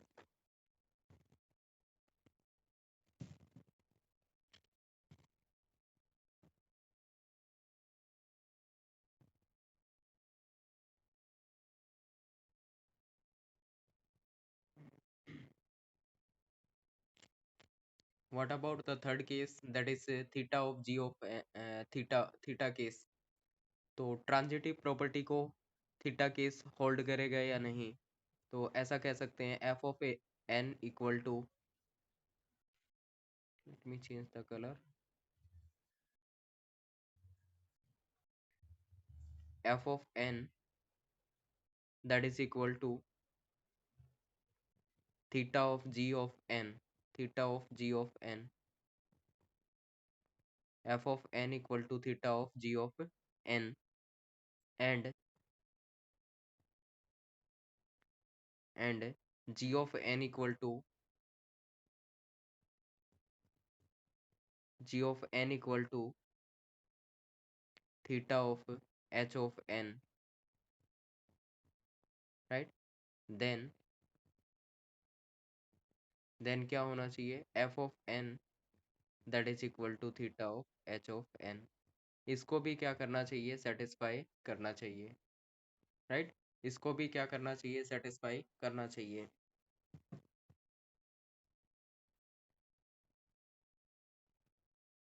क्लियर? तो इक्वल के केस में तो सेटिस्फाई करेगा, बिकॉज एफ ऑफ एन क्या है, मान लीजिए एन स्क्र है, तो g theta of ji of N ये भी क्या हो जाएगा, एन स्क्र हो जाएगा, तो सेटिस्फाई करेगा। उसके बाद जी ऑफ एन कितना है, एन स्क्र है, तो एच ऑफ एन कब सेटिस्फाई करेगा, जब ये इक्वल होगा, तो ये भी एन स्क्र हो गया, राइट? तो इस केस में भी सेटिस्फाई कर रहा है। इन दोनों को केस को अगर सेटिस्फाई कर रहा है तो थर्ड केस को भी सेटिस्फाई करना चाहिए, तभी ट्रांजिटिव प्रॉपर्टी मतलब क्या कहेगी, होल्ड हो सकती है या क्लोज हो सकता है, राइट? तो यहाँ पे एफ ऑफ एन क्या है, N square equal to N square, right? क्योंकि एच ऑफ एन भी एन स्केयर है, तो ये भी सेटिस्फाई करेगा। तो फाइनली कह सकते हैं कि थीटा के केस में भी ये ट्रांजिटिव प्रॉपर्टी को सेटिस्फाई करेगा। तो ट्रांजिटिव प्रॉपर्टी जो होती है वो हर एक केस में सेटिस्फाई होती है, वो ओमेगा में भी सेटिस्फाई होगी, बिग ओ में भी, स्मॉल ओमेगा में भी, और स्मॉल ओ में भी, और उसके अलावा थीटा में भी सेटिस्फाई करेगी। तो ट्रांजिटिव प्रॉपर्टी हर एक में सेटिस्फाई करेगी। Yes, is it clear to all?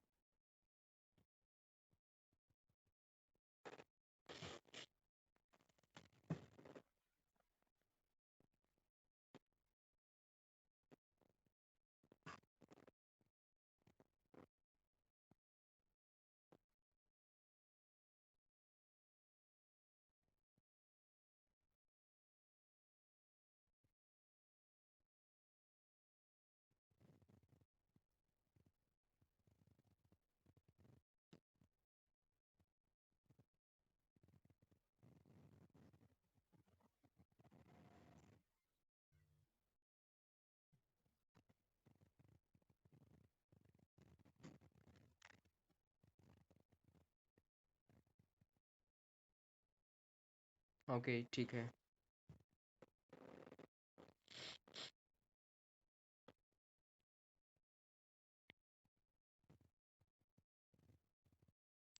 चलिए, तो ये हो गया हमारा एसिम्प्टोटिक नोटेशंस वाला चैप्टर, ठीक है। अब नेक्स्ट अपने को देखना है रिकर्जन क्या होता है, ठीक है। रिकर्जन क्या होता है, तो उससे कुछ रिकरेंस रिलेशन बनेंगे, और रिकरेंस रिलेशन को कैसे सॉल्व करेंगे वो भी हमारे एग्जाम में आता है। तो चलिए देखते हैं।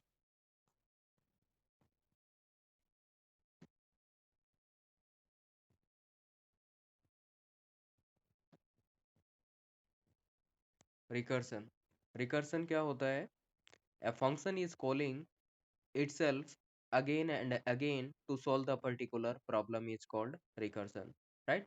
तो recursion क्या होता है, a function is calling itself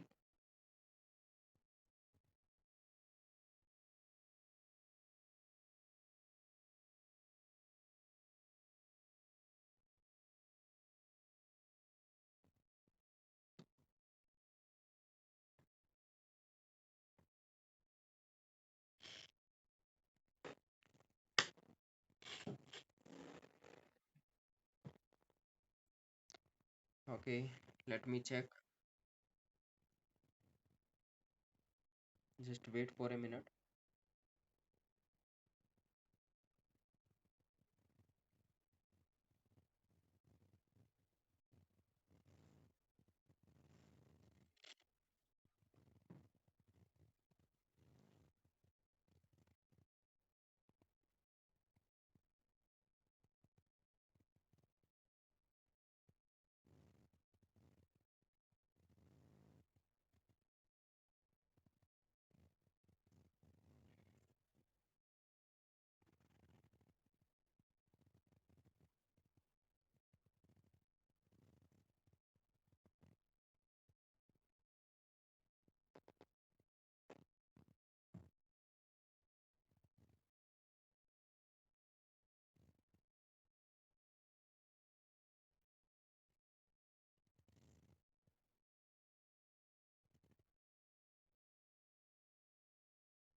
Okay, so it doesn't seems in syllabus, but one thing, आपको कॉम्प्लेक्सिटी टाइम कॉम्प्लेक्सिटी अगर निकालनी है तो आपको रिकरेंस रिलेशन का पता होना चाहिए, अदरवाइज आप टाइम कॉम्प्लेक्सिटी निकालेंगे कैसे, right? So will have to do that one. ठीक है, वैसे इसने मेंशन नहीं कर रखा, बट टाइम कॉम्प्लेक्सिटी के लिए आपको जाननी पड़ेंगी वो चीज। टाइम कॉम्प्लेक्सिटी कैसे निकालेंगे अदरवाइज?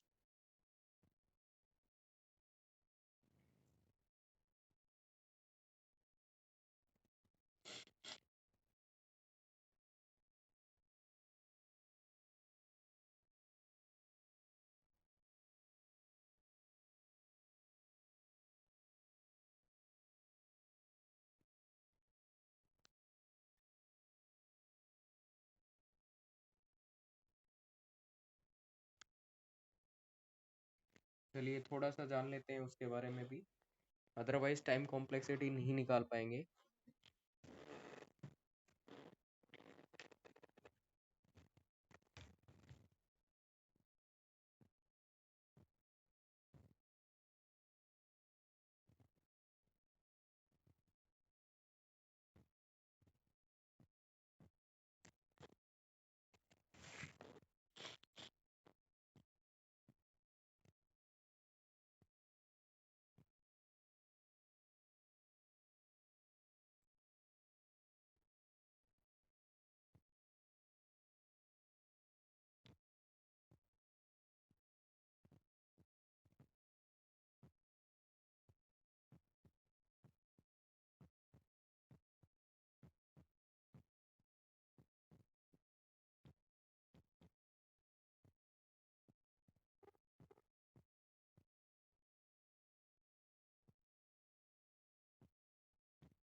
ओके, चलिए देखते हैं रिकरेंस रिलेशन क्या होता है, रिकर्जन क्या होता है, पहले ये देखते हैं।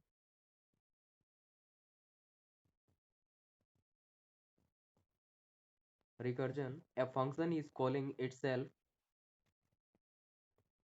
a function is calling itself, a function is calling itself to solve a particular problem,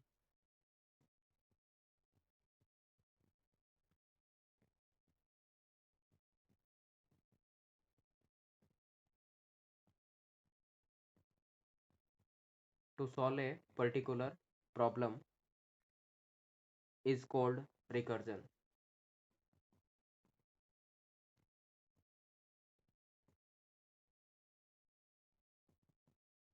is called recursion। तो किसी पर्टिकुलर प्रॉब्लम को सॉल्व करने के लिए वो अपने आप को बार बार कॉल करेगा, राइट? तो इस तरह का जो प्रोग्राम बनेगा, that program will be the recursive program. ठीक है, तो रिकर्जन का मतलब क्या हो गया? Calling a function that is calling itself to solve a particular problem. खुद को कॉल करता रहेगा फंक्शन बार बार, तो वो जो प्रोग्राम बनेगा वो क्या होगा, रिकर्सिव टाइप प्रोग्राम रहेगा. और further we can say solving a bigger problem in term of smaller problem. Solving bigger problem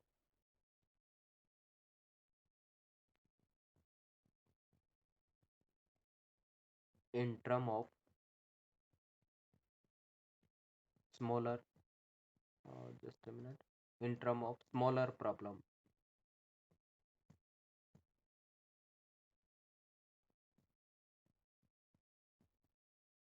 In term of smaller problem.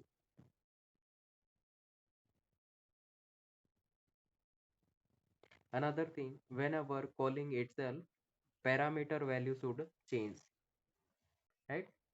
तो जब भी कॉल होगी तो क्या होना चाहिए, parameter value should be change.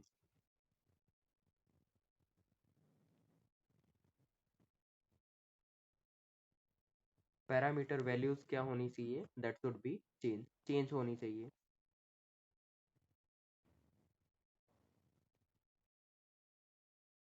And another thing, there must be the termination condition. There must be termination condition.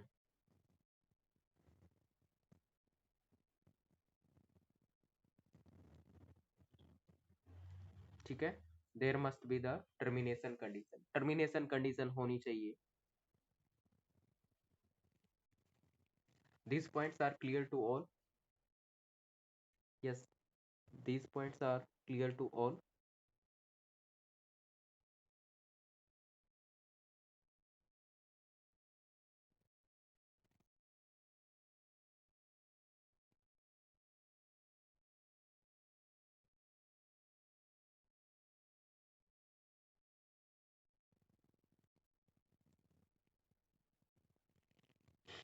Okay, okay fine, ठीक है.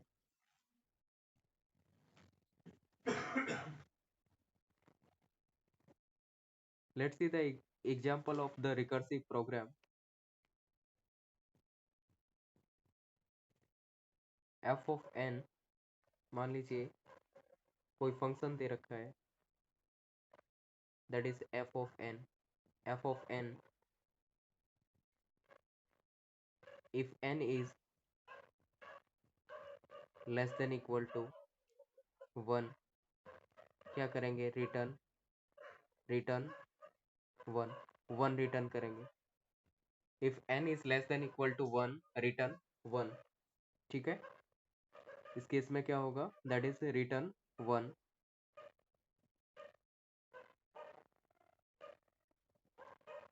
ओके, एल्स क्या होगा, else else return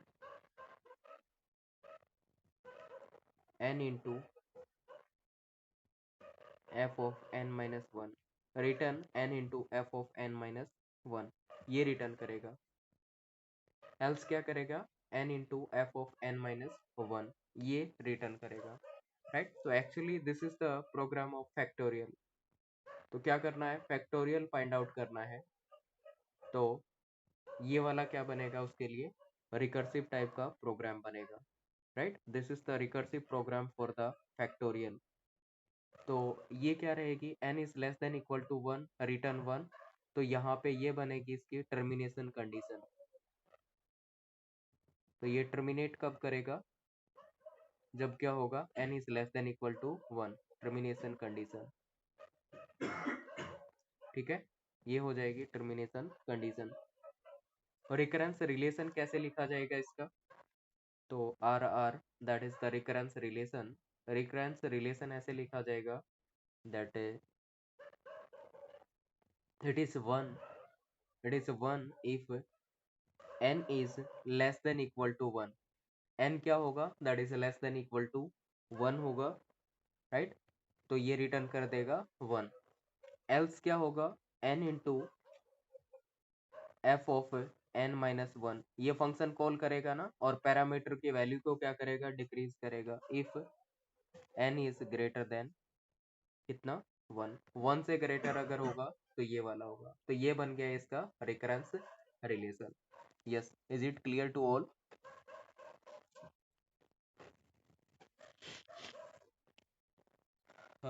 yes, is it clear to all?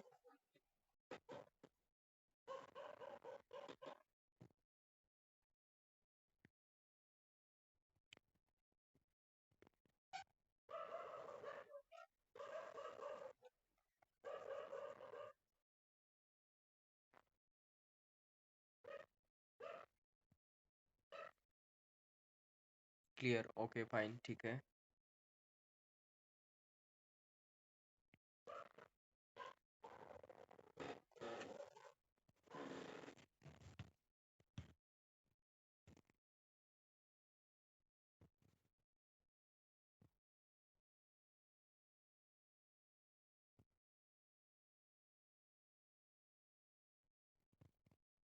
चलिए next thing देखते हैं। Next thing is that recurrence relation solving, recurrence relation solving.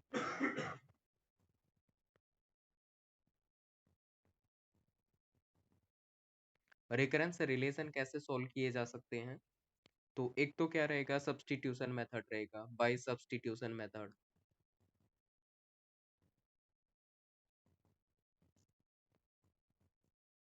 Bye the substitution method.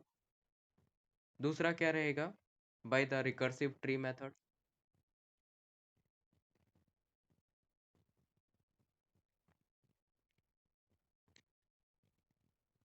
Recursive tree method.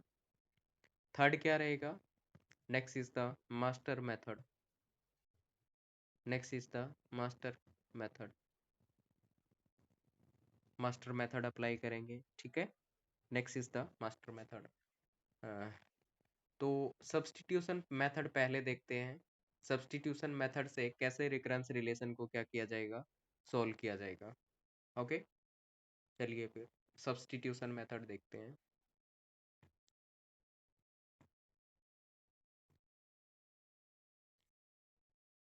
एक recurrence relation दे रखा है, it is T of N equal to 1 if N N equal to 1।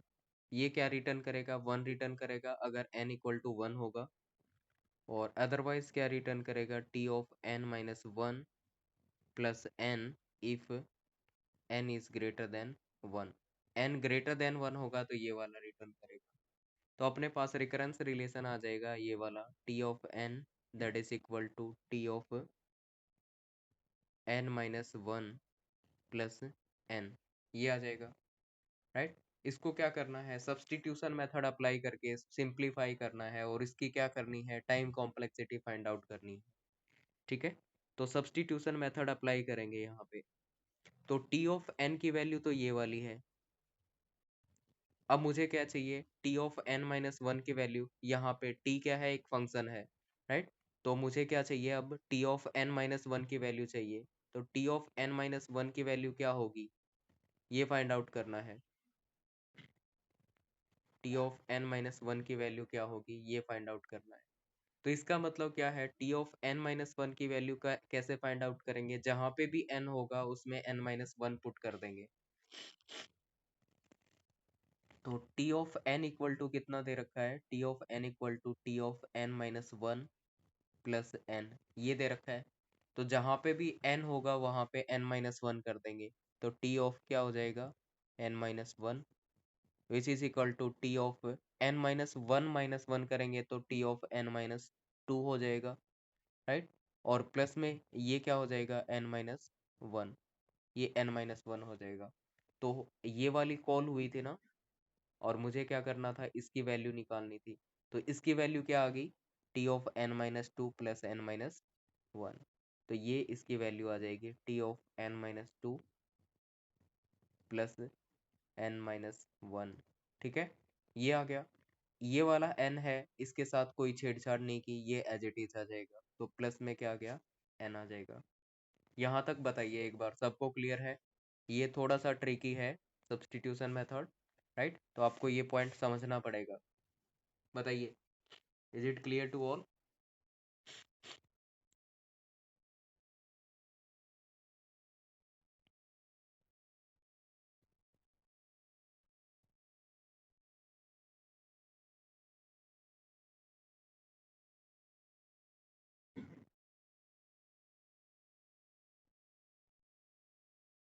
Yes. बाकी सब भी बताइए, क्या clear है आप लोगों को?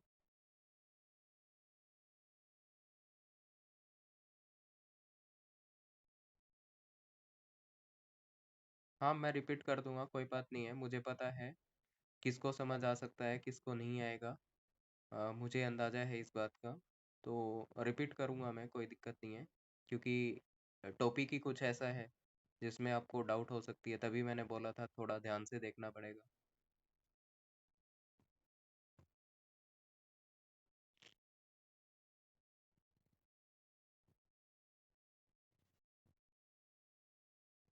चलिए फिर से देखते हैं। हमें क्या करना था, ये टी ऑफ एन दे रखा है, इसकी वैल्यू ये दे रखी है। अब मुझे क्या करना है, T of N minus one की वैल्यू चाहिए, क्योंकि टी क्या है, एक फंक्शन है, तो यहाँ पे हमें इस वाले की क्या चाहिए, एक वैल्यू चाहिए, क्योंकि ये रिकर्सिव फंक्शन है, बार बार कॉल करेगा खुद को, है ना? तो T of N minus one की वैल्यू क्या होगी, वो मुझे चाहिए। तो T of N minus one की वैल्यू निकालनी है, तो T of N equal to क्या होता है, ये वाला होता है। तो यहाँ पे क्या कीजिए, n की जगह क्या कर दें, n माइनस वन पुट कीजिए। n की जगह n माइनस वन किया, तो ये n माइनस वन आ गया, t of n minus one, that is equal to T of, ये कितना आ जाएगा, n माइनस, n की जगह क्या कर दो, n माइनस वन कर दो, और उसमें से एक ये भी माइनस वन हो जाएगा, तो कितना आ गया ये, n माइनस टू आ जाएगा। तो ये आ गया T of n minus two. Plus में ये n था, इसकी जगह क्या कर दो, n माइनस वन कर दो, राइट? तो फाइनली आपको वैल्यू मिल गई किसकी, t of n minus one, right? अब t of n minus one की जगह क्या कर सकते हैं आप, ये लिख सकते हैं क्या, ये लिख सकते हैं, T of n minus one की वैल्यू ये हो गई, ये हमने लिख दिया।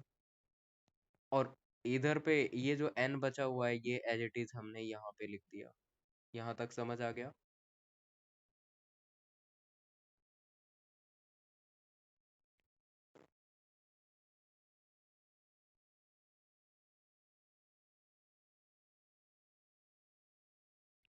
क्लियर है? चलिए ठीक है। अब देखते हैं नेक्स्ट। नेक्स्ट यहाँ पे देखिए, नेक्स्ट क्या करना है, ये T of n minus two, इसकी वैल्यू चाहिए अब मुझे, T of n minus two की वैल्यू चाहिए। T of n minus two की वैल्यू कैसे मिलेगी, जहाँ पे भी टी ऑफ n होगा, उसकी जगह क्या कर दो, n माइनस टू कर दो, ठीक है? तो टी ऑफ n की वैल्यू तो ये वाली होती है, तो T of n minus two की वैल्यू क्या हो जाएगी, n माइनस टू पुट कर दो n की जगह। यहाँ पे n की जगह n माइनस टू पुट करेंगे तो T of n minus three हो जाएगा ना, और ये क्या हो जाएगा, n minus three, sorry, n की जगह n माइनस टू पुट करेंगे तो n माइनस टू हो जाएगा, ये वैल्यू आ जाएगी, राइट? तो T of n minus two की वैल्यू क्या आ जाएगी, ये वाली आ जाएगी। T of n minus two की वैल्यू क्या आ जाएगी, T of n minus three plus n minus two, ये वैल्यू आ जाएगी। प्लस में ये वाला पोर्शन क्या है, एज इट इज है, तो एज इट इज यहाँ पे आ जाएगा। तो क्या आ जाएगा, प्लस में n माइनस वन प्लस में n आ जाएगा। यहाँ तक सबको क्लियर है?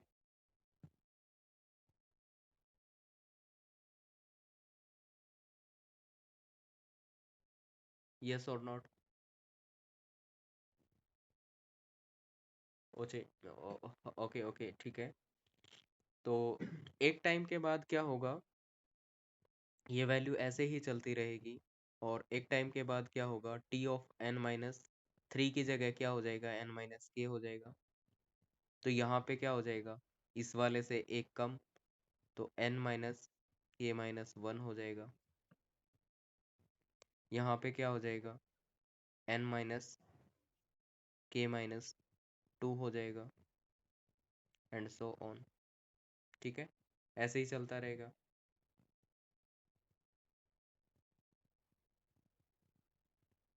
राइट, तो k की वैल्यू जब जब t ऑफ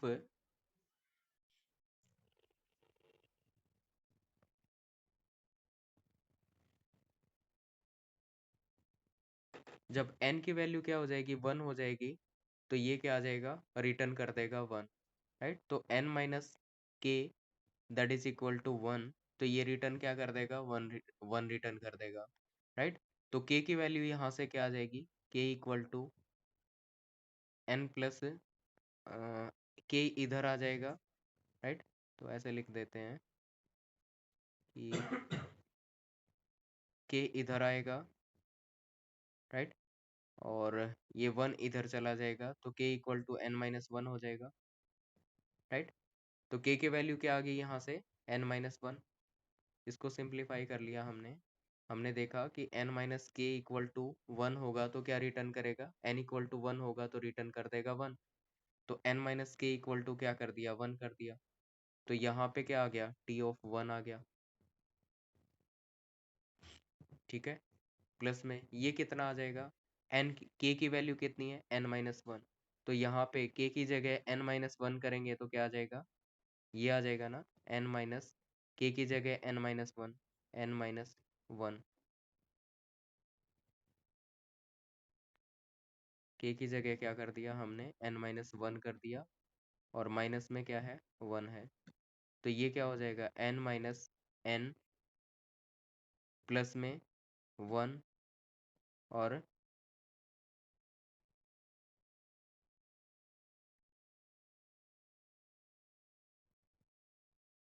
ये प्लस में 1। तो n से n कैंसिल हो जाएगा, बच गया कितना, 2। तो इसकी वैल्यू सिंप्लीफाई करेंगे तो कितना आ गया, 2। इसको सिंप्लीफाई करेंगे तो कितना आ जाएगा, प्लस में 3, up to so on. Last में कितना आ जाएगा, n as it is. Right, तो यहाँ से क्या बन जाएगी, एक सीरीज बन जाएगी।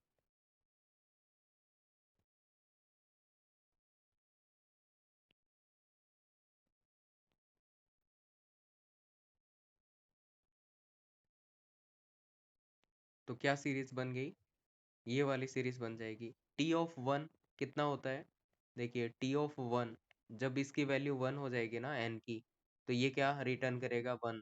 तो टी ऑफ 1 का मतलब क्या है, 1। फिर क्या है next, 2, then 3, up to so on. Last में क्या था, n। राइट, तो यहाँ पे n आ गया। तो इसको, इस सीरीज को ऐड करेंगे तो क्या आ जाएगा, it is n into n plus 1 divide by 2। ये आ जाएगा इसका एडिशन। तो ये क्या हो जाएगा, n square plus n divide by 2। 2 constant है, हटा देंगे। इसमें डोमिनेट कौन कर रहा है, एन स्क्र। तो टाइम कॉम्प्लेक्सिटी क्या हो जाएगी, that is order of n square. Right, तो इस रिकरेंस रिलेशन की टाइम कॉम्प्लेक्सिटी क्या आएगी, order of n square. Is it clear to all.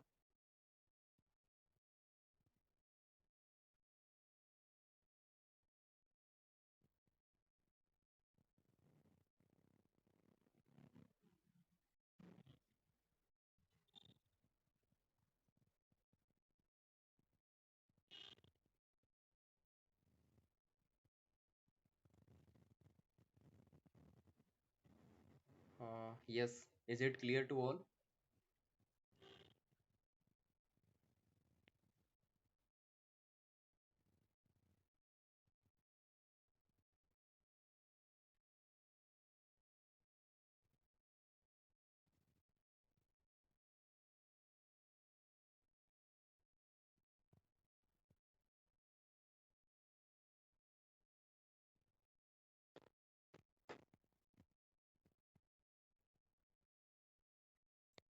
देखिए, स्टार्टिंग में आपको ऐसे लग रहा होगा कि मैं किसी भी स्टूडेंट की बात करूँ ना, तो जब वो एल्गोरिदम पढ़ेगा और एल्गोरिदम में रिकरेंस रिलेशन करेगा, उसको कंफ्यूजन आएगी, कुछ डाउट्स आएंगी।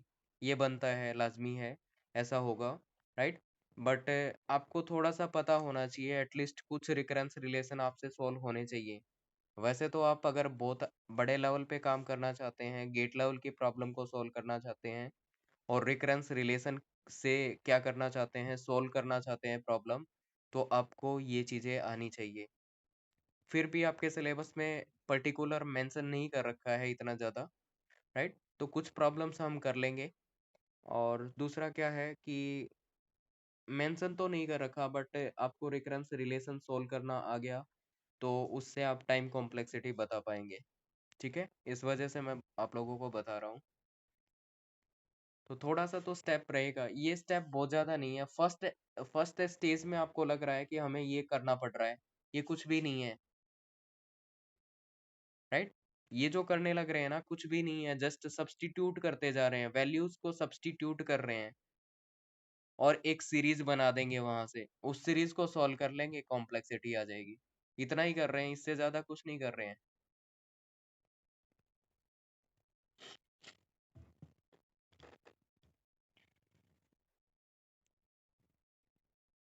ओके, ठीक है।